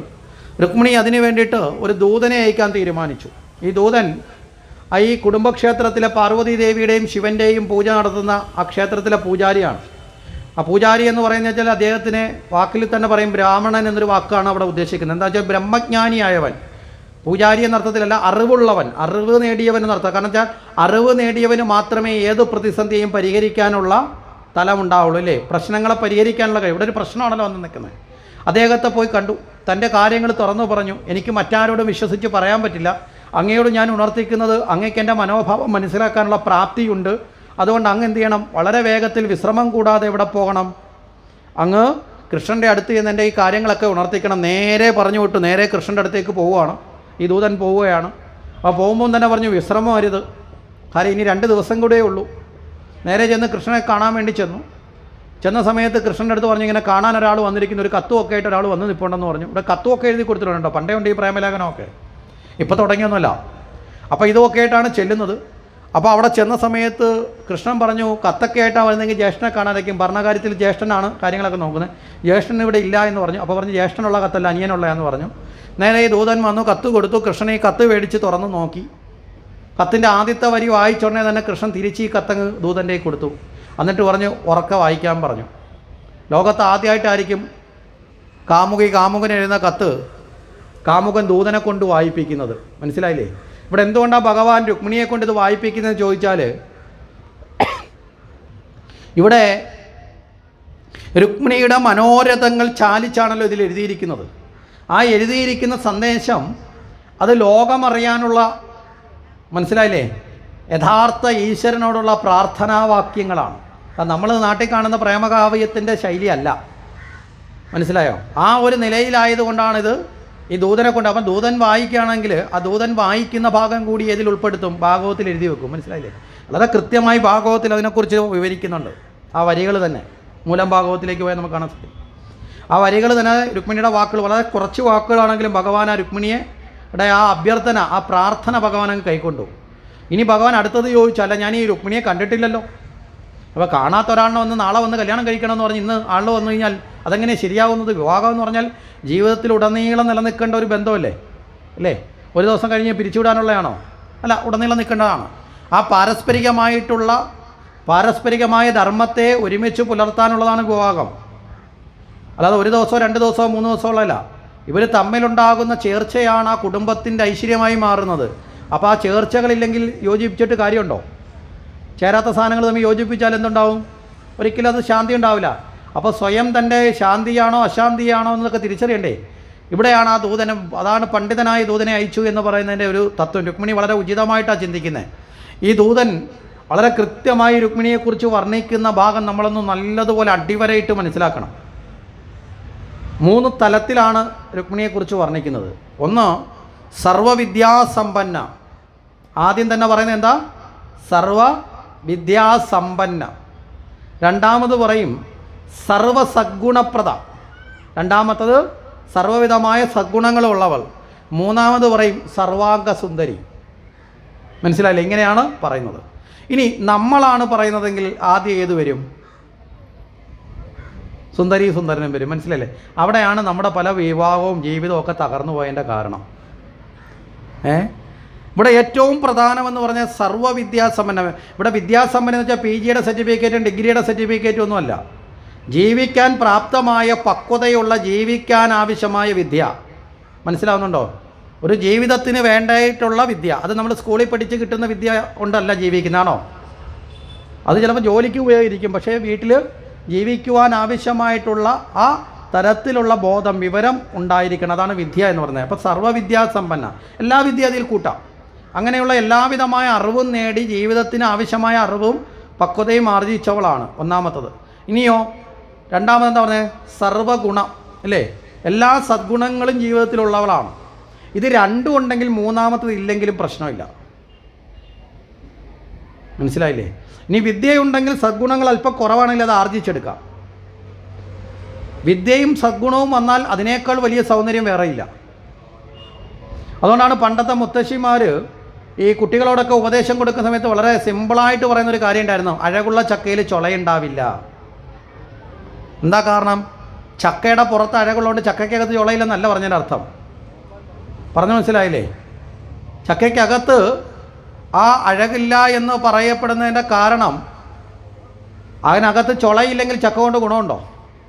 അതുകൊണ്ട് അകമേ ഉള്ള സൗന്ദര്യമാണ്, അകമേ ഉള്ള സ്വഭാവമാണ് യഥാർത്ഥ സൗന്ദര്യം. അതില്ലാതെ പുറമേ നമ്മളിനി എത്ര അലങ്കരിച്ചിട്ടും കാര്യം ഇല്ല എന്ന് നമ്മൾ തിരിച്ചറിയേണ്ടതുണ്ട് എന്ന് വളരെ കൃത്യമായിട്ട് ബോധ്യപ്പെടുത്തുകയാണ് ഇതിലൂടെ, ഈ ഒരു തത്വത്തിലൂടെ.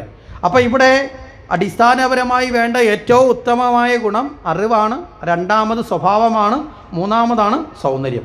നമ്മളൊക്കെ നാട്ടിൽ എങ്ങനെയാണ് ഒരു കല്യാണത്തിന് ഒരു പെണ്ണും ചെറുക്കനും പെണ്ണ് കാണാൻ ചടങ്ങ് കഴിഞ്ഞാൽ പെണ്ണിനോട് ചോദിച്ച് എങ്ങനെയുണ്ട് കള്ള അടിപൊളിയായിട്ടുണ്ട്, ചെറുക്കൻ സുന്ദരനാന്ന് പറയും. അത് കഴിഞ്ഞാൽ പിന്നെ പ്രശ്നം തീർന്നു. മനസ്സിലായില്ലേ? നേരെ ചെറുക്കനോട് ചോദിച്ചാലോ, പെണ്ണും സുന്ദരിയാണ് അല്ലേ? ഈ രണ്ട് സൗന്ദര്യം കൊണ്ട് മാത്രം ജീവിക്കാൻ പറ്റുമോ? സൗന്ദര്യം എന്തുള്ളതെന്ന് പറഞ്ഞാൽ എന്തിനാ? അത് പുറമേ കൊണ്ട് നടക്കുന്ന കാര്യത്തിന് കൊള്ളാം അല്ലേ? അകമേ ഉള്ള കാര്യത്തിന് സൗന്ദര്യം കൊണ്ട് വല്ല കാര്യമുണ്ടോ? അകമേ ഉള്ള കാര്യത്തിന് വേണ്ടത് അറിവും അതുപോലെ തന്നെ സ്വഭാവവുമാണ്. അപ്പോൾ അത് നോക്കിയിട്ടാവണം നമ്മളുമൊക്കെ നമ്മുടെ വീടുകളിലൊക്കെ നടത്തുന്ന പല ചടങ്ങുകളെയും തിരഞ്ഞെടുക്കേണ്ടത്. അപ്പോൾ ഇത് കാര്യങ്ങൾ പറഞ്ഞപ്പോൾ ഭഗവാൻ ഉറപ്പിച്ചു, ഇനി യാതൊരു സംശയമില്ല, രുക്മിണി തനിക്ക് യോജിച്ച ആളാണ്. ഈ 3 കാര്യങ്ങളും ഒരുപോലെ ഉണ്ടെങ്കിൽ പിന്നെ അതിന് അപ്പുറത്ത് നിൽക്കാൻ വേറെ ആളില്ല. ഭഗവാൻ പറഞ്ഞു, പൊയ്ക്കോളൂ, ഞാൻ വന്നോളാം. പിന്നെ അടുത്ത ഒരു കാര്യം കൂടിയുണ്ട്, എന്നെ വിളിച്ചിട്ടില്ലല്ലോ. അപ്പോഴാണ് ഈ ദൂതൻ പറഞ്ഞത്, അങ്ങേ ഇനി ആരാ വിളിക്കേണ്ടത്?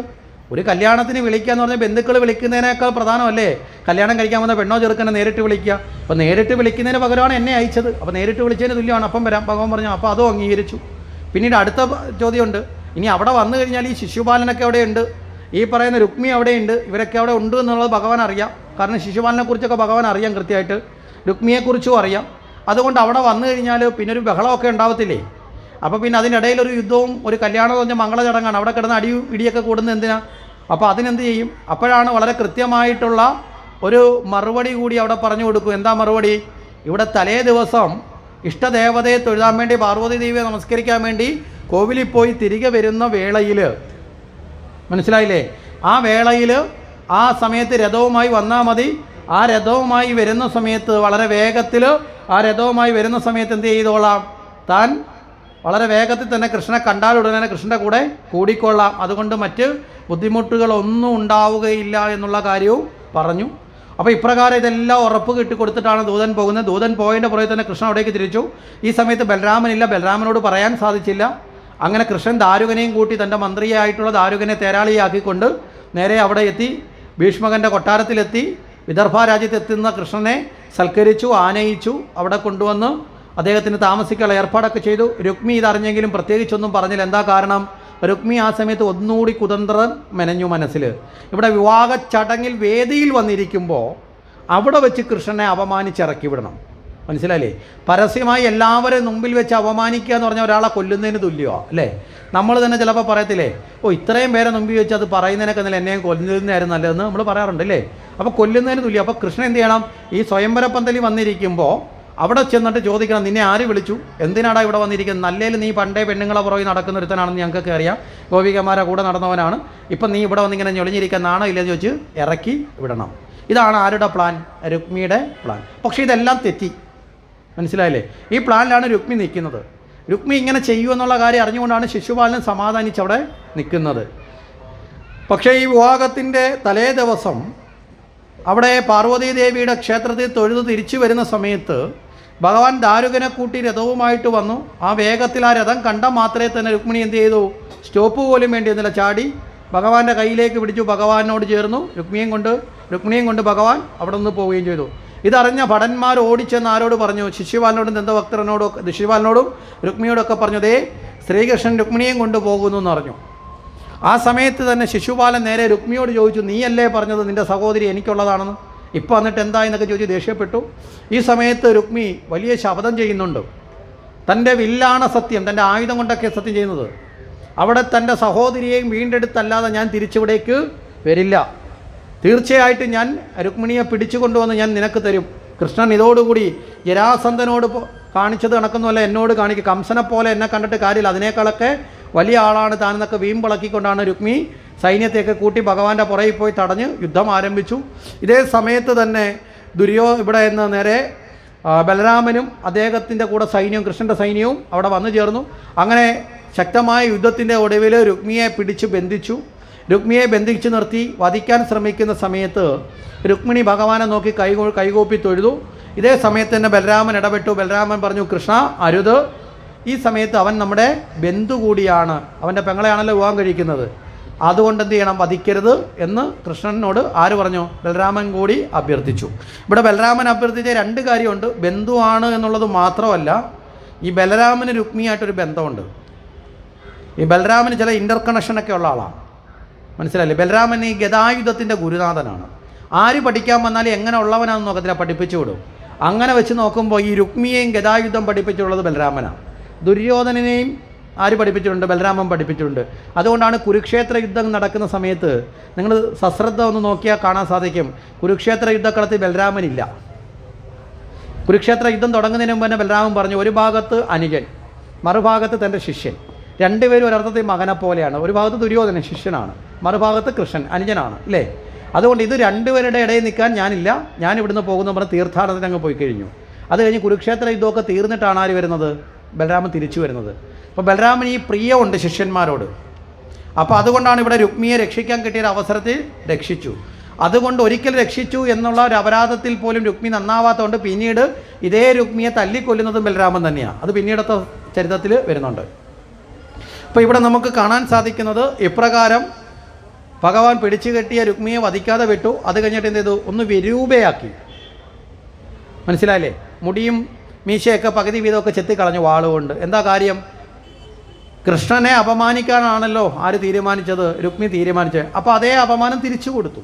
അപ്പോൾ വധിക്കുന്നതിന് തുല്യമാക്കി, വധിച്ചില്ല, വധിക്കുന്നതിന് തുല്യമാക്കി തിരിച്ചയച്ചു. രുക്മിയാകട്ടെ തൻ്റെ ശബ്ദപ്രകാരം പിന്നെ ഒരിക്കലും കൊട്ടാരത്തിലോട്ട് പോയിട്ടില്ല, വാശിക്കാരനാണ്. അപ്പോൾ തന്നെ ആ വേറൊരു സ്ഥലത്ത് പോയി പിന്നെ അവിടെ ഒരു രാജ്യമൊക്കെ ഉണ്ടാക്കി അവിടെ താമസിച്ചു. പിന്നെ തരിച്ച് തൻ്റെ കൊട്ടാരത്തിലേക്ക്, ഭീഷ്മൻ്റെ കൊട്ടാരത്തിലേക്ക് രുക്മി ഒരിക്കലും പോയിട്ടില്ല, വാശിക്കാരനുമാണ് രുക്മി. ഇപ്പോൾ രുക്മിണിയെ കൂട്ടിക്കൊണ്ടുവന്നു നേരെ ദ്വാരകയിലെത്തി. അവിടെ വെച്ച് സമംഗളപൂർവ്വം രുക്മിണിയുടെ വിവാഹം നടന്നു. ഇനി ഇവിടെ രുക്മിണി വിവാഹത്തിൻ്റെ അന്തർഗതമായ തത്വത്തിലേക്ക് നമുക്കൊന്ന് പ്രവേശിക്കാം. ഇവിടെ തുടക്കത്തിൽ സൂചിപ്പിച്ചു, ഒരു ജീവൻ്റെ പരമാത്മാവിലേക്കുള്ള യാത്രയാണ് രുക്മിണി സ്വയംവരം എന്ന് നമ്മൾ അടിസ്ഥാനപരമായി മനസ്സിലാക്കണം. ഭക്തിയുടെ തലത്തിൽ ചിന്തിക്കുമ്പോൾ ഇങ്ങനെയാണ്. കഥയുടെ രൂപത്തിലാണ് മുമ്പേ പറഞ്ഞത് വരെ ഉള്ളത്. ഭക്തിയുടെ തലത്തിൽ ഈ കഥ അല്ലെങ്കിൽ ഈ രുക്മിണി സ്വയംവരം എങ്ങനെയാണോ നമ്മുടെ ജീവിതത്തിന് ഗുണപ്രദമാകുന്നതെന്ന് ചോദിച്ചാൽ, ഇവിടെ നമ്മളെല്ലാവരും രുക്മിണിമാരാണ്. ആണെന്നോ പെണ്ണെന്നോ ഉള്ള വ്യത്യാസം ഇല്ല. മനസ്സിലായില്ലേ? ഭഗവാന്റെ തലത്തിൽ ചിന്തിച്ചാൽ എല്ലാവരും, ജീവൻ എന്ന് പറയുന്നത് എപ്പോഴും സ്ത്രീലിംഗത്തിലാണ്. അത് പുരുഷനിലായാലും ആണിലായാലും പെണ്ണിലായാലും ജീവൻ സ്ത്രീലിംഗത്തിലും പരമാത്മാവെന്ന് പറയുന്നത് പുല്ലിംഗവുമാണ്. മനസ്സിലായില്ലേ? ഇപ്പോൾ പ്രകൃതിയുടെ ഭാവമാണ്. അപ്പോൾ അങ്ങനെ നോക്കിക്കഴിഞ്ഞാൽ നമ്മളെല്ലാവരുടെയും ജീവനും ഒരർത്ഥത്തിൽ ആരാ? രുക്മിണിമാരാണ്. അപ്പോൾ ജീവൻ രുക്മിണിമാരാണ് എന്ന് പറയുന്നതിന് രണ്ട് തലമുണ്ട്. ഒന്ന്, ജീവൻ്റെ പതിയാണ് ആത്മാവ്, ഈശ്വരൻ. മനസ്സിലായില്ലേ? എല്ലാ ജീവൻ്റെയും പതി ആരാ? യഥാർത്ഥത്തിൽ ഈശ്വരനാണ്. എല്ലാത്തിൻ്റെയും പതി ഈശ്വരനാണ്. ഈശ്വരനിലേക്കാണ് ചെന്ന് ചേരണം. ഈ പതിയെ തന്നെയല്ലേ ഭർത്താവെന്ന് നമ്മൾ വ്യാഖ്യാനിക്കുന്നത്? മനസ്സിലായില്ലേ? ഭർത്താവ് എന്നാൽ രക്ഷിക്കപ്പെടുന്നവൻ, പതി എന്നാൽ സംരക്ഷിക്കുന്നത്, രണ്ടും ഒരേ അർത്ഥത്തിൽ തന്നെയാണ്. അപ്പോൾ എല്ലാ ജീവൻ്റെയും പതി തന്നെയാണ് ഈശ്വരൻ എന്ന ബോധത്തെ നമ്മൾ തിരിച്ചറിയണം. ഇനി ഇവിടെ ജീവൻ ഈശ്വരനെ നേടാൻ നവതാഭക്തിയിലൂടെ കടക്കുന്നതാണ് രുക്മിണി സ്വയംവരം. ഇവിടെ 5 സഹോദരന്മാരാണെന്ന് പറഞ്ഞു, ഒരു സഹോദരിയാണെന്ന് പറഞ്ഞു, അല്ലേ? ഇവിടെ 5 സഹോദരൻ ഒരു സഹോദരി എന്ന് പറയുന്നത് ഇവിടെ കൃത്യമായി നമ്മൾ ചിന്തിച്ചാൽ 5 ഇന്ദ്രിയങ്ങളാണ് 5 സഹോദരന്മാർ. ഈ 5 ഇന്ദ്രിയങ്ങളും എപ്പോഴും മനസ്സിനെയും ജീവനെയും എന്തു ചെയ്യും? മറ്റ് വിഷയങ്ങളിലേക്ക് വലിച്ചഴിച്ചുകൊണ്ട് പോകും. കണ്ണ് കാണുന്ന കാഴ്ചയുടെ പുറകിൽ കൊണ്ടുപോകാൻ ശ്രമിക്കും, കാത് കേൾക്കുന്നതിൻ്റെ പുറകിൽ കൊണ്ടുപോകാൻ ശ്രമിക്കും, മൂക്ക് മണക്കുന്നതിൻ്റെ പുറകിൽ കൊണ്ടുപോകാൻ ശ്രമിക്കും, നാവ് രുചിക്കുന്നതിൻ്റെ പുറകിൽ കൊണ്ടുപോകും, ത്വക്ക് സ്പർശനത്തിൻ്റെ സുഖത്തിൽ കൊണ്ടുപോകും. അങ്ങനെ കൊണ്ടുപോകാനാണ് ഇവിടെ ആര് ശ്രമിക്കുന്നത്? ഈ 5 സഹോദരന്മാർ. അതുകൊണ്ടാണ് ജീവനെ ഒരിക്കലും ആത്മബോധത്തിലേക്ക് പോകാതെ ശിശുപാലനെ പോലെയുള്ള ദുർവൃത്തികളിലേക്ക്, ശിശുപാലനെ അവിടെ എടുക്കുന്ന ദുർവൃത്തികളാണ്, മനസ്സിലായില്ലേ? ദുർവൃത്തികളിലേക്ക് ബന്ധിപ്പിക്കാൻ ശ്രമിക്കുന്നത്. അപ്പം മനസ്സ് എപ്പോഴും എന്ത് ചെയ്യും? ബോധതലത്തിലേക്ക് രൂപപ്പെടാത്ത, ഭക്തിയില്ലാത്ത, ഭക്തിഹീനമായ, ലക്ഷ്യബോധമില്ലാത്ത മനസ്സ് ഇന്ദ്രിയങ്ങളിലൂടെ ദുർവൃത്തികൾക്ക് വിധേയമായി ജീവിതത്തെ തകർക്കാൻ ശ്രമിക്കും, മോശമാക്കാൻ ശ്രമിക്കും. ഇവിടെയാണ് ഇന്ദ്രിയങ്ങളെ പിടിയിൽപ്പെടാതെ, മനസ്സിലായില്ലേ, ആ മനസ്സിനെ ഭക്തി കൊണ്ട് ശുദ്ധീകരിച്ച ജീവൻ, ആ ജീവൻ എവിടേക്ക് പോകണമെന്ന് ആഗ്രഹിക്കുന്നത്? ഈശ്വരനിലേക്ക് പോകണം എന്ന് ആഗ്രഹിക്കുന്നത്. പറഞ്ഞു മനസ്സിലായോ? അതിൻ്റെ ഒരു സങ്കല്പം പറയാം. നമ്മൾ ക്ഷേത്രത്തിൽ ദീപാരാധനയ്ക്ക് തൊഴുതാൻ നിൽക്കുകയാണ്, ഭഗവാനിലേക്ക് പോകാനുള്ള പ്രാർത്ഥന, അല്ലെങ്കിൽ ഭഗവാനെ ദർശിക്കാനുള്ള രീതിയിൽ നിൽക്കുകയാണ്. അന്നേരമാണ് കണ്ണ് അടുത്തൂടെ പോകുന്ന ആളുടെ പട്ട് സാരി കണ്ടു, കണ്ണ് അതിൻ്റെ പുറകിൽ പോകും, നമ്മൾ അതിൻ്റെ പുറകിൽ പോകും, പിന്നെ നമ്മൾ സർവ്വ തുണിക്കടയിലും കയറി ഇറങ്ങും. ഭഗവാൻ അവിടെ നമ്മളിന്ന് പോയില്ലേ? അപ്പോഴാണ് വേറെ ആൾ സ്പ്രേ അടിച്ചുകൊണ്ട് വന്നത്, നല്ല വാട, നമ്മുടെ മൂക്ക് അതിൻ്റെ പുറകിൽ പോയി, മണം പിടിച്ചു പോയി. ഏത് സ്പ്രേ എന്നുള്ള ചിന്ത വന്നു. അവിടെയും ഭഗവാന്റെ ചിന്ത പോയില്ലേ? പോയോ? പറഞ്ഞു മനസ്സിലായില്ലേ? ഈ സമയത്താണ് തിരുമേനി പാൽപ്പായസമായിട്ട് അങ്ങോട്ട് വന്നിട്ട് നാവിൻ്റെ ഉള്ളിൽ രുചി കയറി, പിന്നെ നമ്മുടെ ചിന്ത വേറെ പോയില്ലേ? ആ സമയത്താണ് അടുത്ത് നിൽക്കുന്ന വേറെ 2 പേര് പരദൂഷണം പറയും, നമ്മളെ കാത് എങ്ങോട്ട് പോയി? അതിൻ്റെ പുറകിൽ പോയി. അവിടെയും ഭഗവാനിൽ നിന്ന് പോയില്ലേ? മനസ്സിലായില്ല? ഇതാണ് ഇന്ദ്രിയങ്ങൾ പുറത്തോട്ട് പോവുക, വിഷയങ്ങളിലേക്ക് പോകുക. വെച്ചാൽ അവിടെ ആ പുറമേ നിന്ന് കിട്ടിയ, അനുഭവിച്ച, സുഖം കിട്ടിയ വിഷയങ്ങളെയാണ് ഇവിടെ ശിശുപാലനെ പോലെയുള്ള ദുർവൃത്തികളെന്ന് പറയുന്നത്. ഇതിലേക്കൊന്നിലും പോകാതെ മനസ്സെന്ത് ചെയ്യണം? മനസ്സ് ശുദ്ധീകരിക്കപ്പെട്ട് ആ ജീവനോടൊപ്പം യാത്ര ചെയ്യണം. എവിടേക്ക് പോകണം? ഭഗവത് ചിന്തയിലേക്ക് പോകണം. അതിനാണ് ഇന്ദ്രിയ നിയന്ത്രണം വേണം. ഇന്ദ്രിയ നിയന്ത്രണം ഉള്ളത് കൊണ്ടാണ് ഇന്ദ്രിയങ്ങളുടെ വശംബതയായി ആര് പോയില്ല? രുക്മിണി പോയില്ല എന്ന് പറഞ്ഞത്. ഇവിടെ രുക്മിണി ജീവൻ്റെ പ്രതീകമാണ്. ഇനി ജീവൻ ഭഗവാനെ നേടേണ്ടത് എങ്ങനെയാണ്? അതാണ് നവതാഭക്തി എന്ന് മുമ്പേ പറഞ്ഞത്. നവതാഭക്തിയിൽ ആദ്യത്തെ ഘടകം എന്താ? ശ്രവണമാണ്. ശ്രവണം എന്ന് പറഞ്ഞാൽ എന്താ? കേൾക്കുക. മനസ്സിലായില്ലേ? ഇവിടെ ഭക്തിയുടെ ആദ്യത്തെ പടി കേൾക്കലാണ്. എപ്പോഴാണോ ഭഗവാനെക്കുറിച്ച് കേൾക്കുക എന്ന ബോധം നമ്മളിൽ ഉണ്ടാകുന്നത്, അതിൻ്റെ അർത്ഥം അത്ര കണ്ട് ശക്തമായി ഭഗവാന്റെ ഭാവം നമ്മുടെ ഉള്ളിലുള്ളപ്പോഴാണ്. ആ ഭഗവാന്റെ രൂപം, നമ്മുടെ ഭാവം നമ്മുടെ ഉള്ളിൽ ശക്തിപ്പെട്ടാൽ പിന്നെ നമുക്ക് മറ്റൊന്നിലേക്കും താല്പര്യം വരത്തില്ല.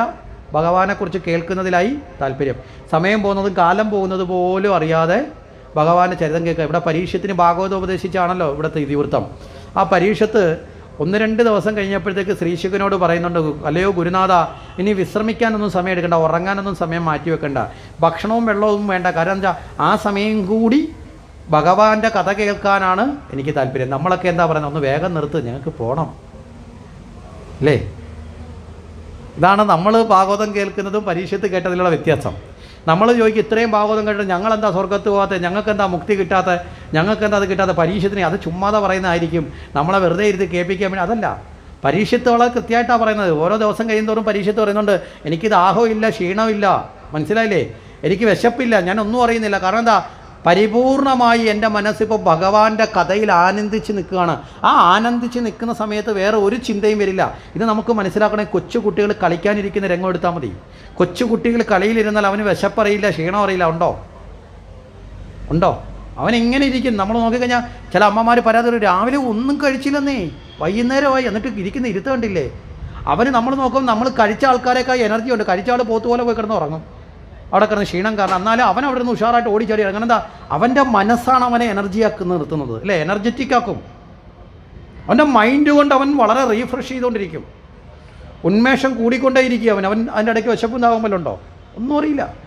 ഇതുപോലെയാവണം ഒരു ഭക്തൻ. ഭഗവാനെ നേടുമ്പോൾ, ഭഗവാനെക്കുറിച്ച് കേൾക്കുമ്പോൾ, ഭഗവാന്റെ നാമം ജപിക്കുമ്പോൾ, ഭഗവാനെക്കുറിച്ച് ചിന്തിക്കുമ്പോൾ നമ്മൾ സ്വയം റീജനറേഷൻ എനർജി ചെയ്തുകൊണ്ടിരിക്കണം, റീചാർജ് ചെയ്തുകൊണ്ടിരിക്കണം. വീണ്ടും വീണ്ടും വീണ്ടും വീണ്ടും കേൾക്കാൻ. എത്ര കണ്ട് കേൾക്കുമ്പോഴാണോ ഭഗവാനെ നേടാൻ സാധിക്കുന്നത്, അത്ര കണ്ട് കേൾക്കുക എന്ന കാര്യത്തിൽ ലക്ഷ്യം കൊടുക്കണം. മനസ്സിലായില്ലേ? അപ്പോൾ ചോദിക്കും, കേട്ട് ഭഗവാനെ നേടിക്കഴിഞ്ഞാൽ പിന്നെ കേൾവി തനിയിലാണ്, പിന്നെ കേൾക്കാനേ തോന്നത്തുള്ളൂ, പിന്നെ വേറെ ഒന്നിനും താല്പര്യം വരില്ല. അപ്പോൾ ഇവിടെയും ആ ഒരു നിലയിൽ ആയിരുന്നു രുക്മിണി. അതുകൊണ്ടാണല്ലോ നാരദ മഹർഷി വന്നപ്പോൾ, നാരദ മഹർഷി കൃഷ്ണനെക്കുറിച്ച് പറഞ്ഞു തുടങ്ങിയതോട്ട് പിന്നെ നാരദർ വരുന്നേ നോക്കിയിരിക്കും. എല്ലാ ദിവസവും വാതിലിൽ ഓടി വന്ന്, കൊട്ടാരത്തിൻ്റെ വാതിൽ വന്ന് നോക്കും, നാരദർ വരുന്നുണ്ടോന്ന്. മനസ്സിലായില്ലേ? നാരദർ പിന്നെ ഇടയ്ക്കിടയ്ക്ക് വരാൻ തുടങ്ങി. കാരണം നാരദർക്കറിയാം, എന്നെ കാത്തൊരാളിരിപ്പുണ്ട്. കാത്തിരിക്കുന്ന ആൾ എന്തിനായിരിക്കുന്ന? ഭഗവാനെക്കുറിച്ച് അറിയാനാ. ഭഗവാനെക്കുറിച്ച് അറിയാൻ ഒരാളിരുന്നാൽ അയാളുടെ അടുത്ത് ആര് വരും? നാരദർ വരും. ഇത് നാരദരുടെ ഒരു പ്രത്യേകതയാണ്. ആരാണോ ഭഗവാനെ അറിയാൻ ആഗ്രഹിക്കുന്നോ അവർ വിളിക്കേണ്ട, നാരദർ അങ്ങോട്ട് ചെല്ലും, അല്ലേ? ധ്രുവൻ്റെ അടുത്തേക്ക് ചെന്ന് അങ്ങനെയല്ലേ? ഇതാ നാരദരുടെ ദൗത്യം തന്നെ ഈശ്വരനെ പകർന്നു കൊടുക്കലാണ്.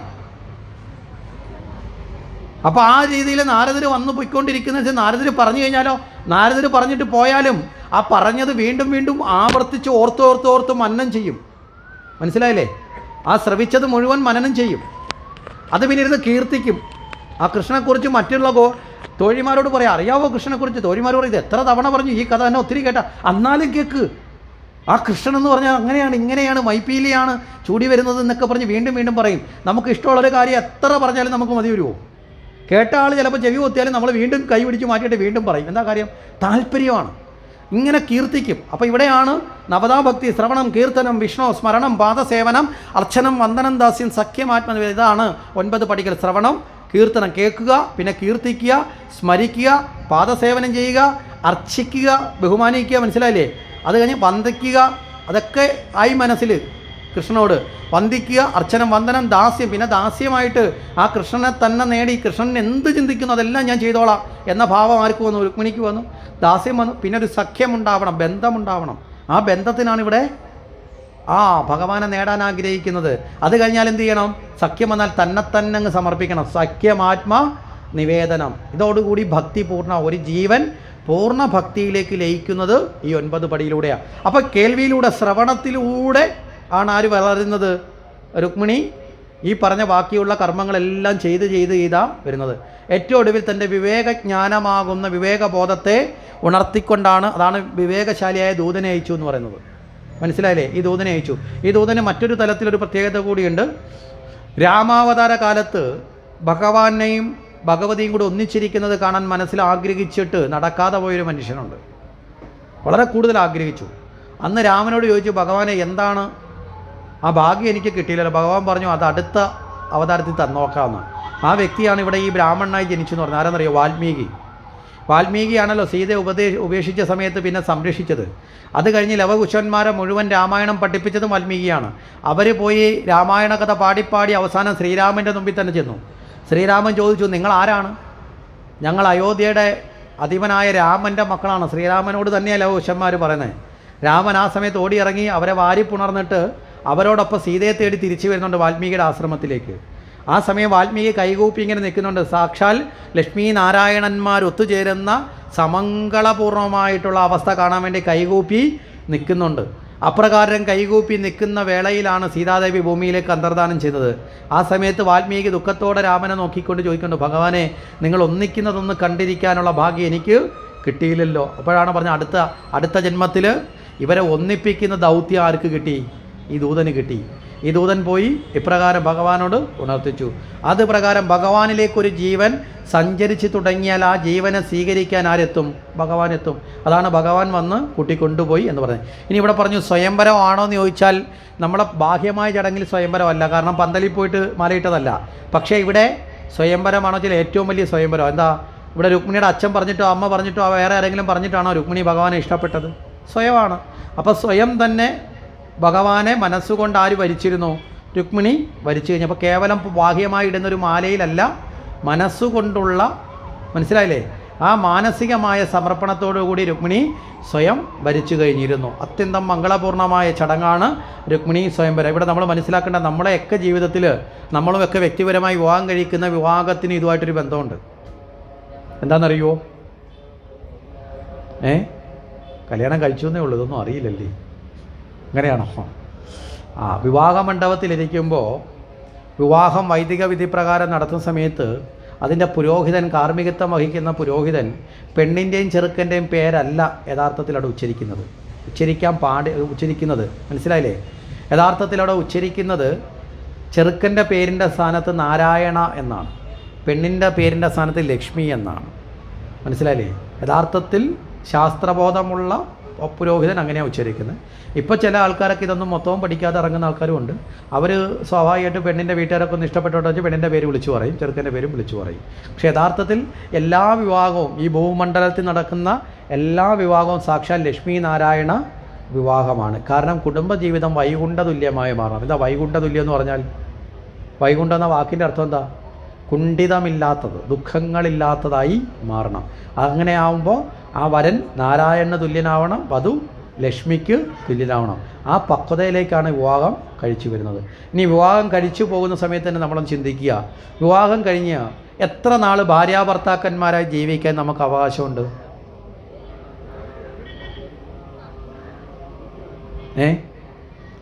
എത്ര നാൾ വരെ ഭാര്യാഭർത്താക്കന്മാരായി ജീവിക്കാൻ അവകാശമുണ്ട്?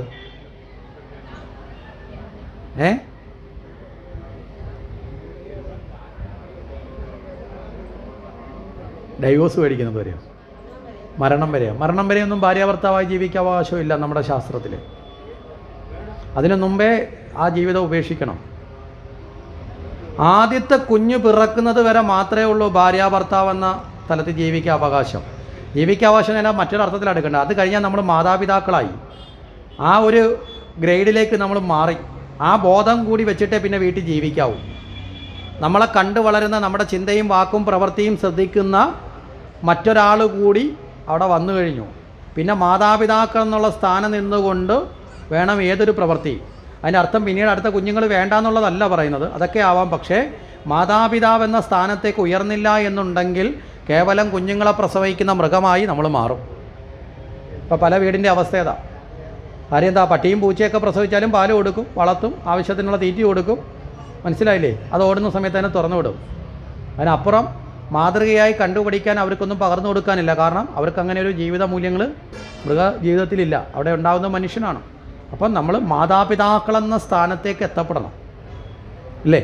അതുകൊണ്ട് പിന്നെ നമ്മൾ മാതാപിതാക്കളാണ്. സാധാരണ ഭാര്യ ഭർത്താവ് എന്ന സ്ഥാനത്തിനപ്പുറം മാതാപിതാവ് എന്ന് പറയുന്നത് ഏറ്റവും ശ്രേഷ്ഠമായ സ്ഥാനമാണ്.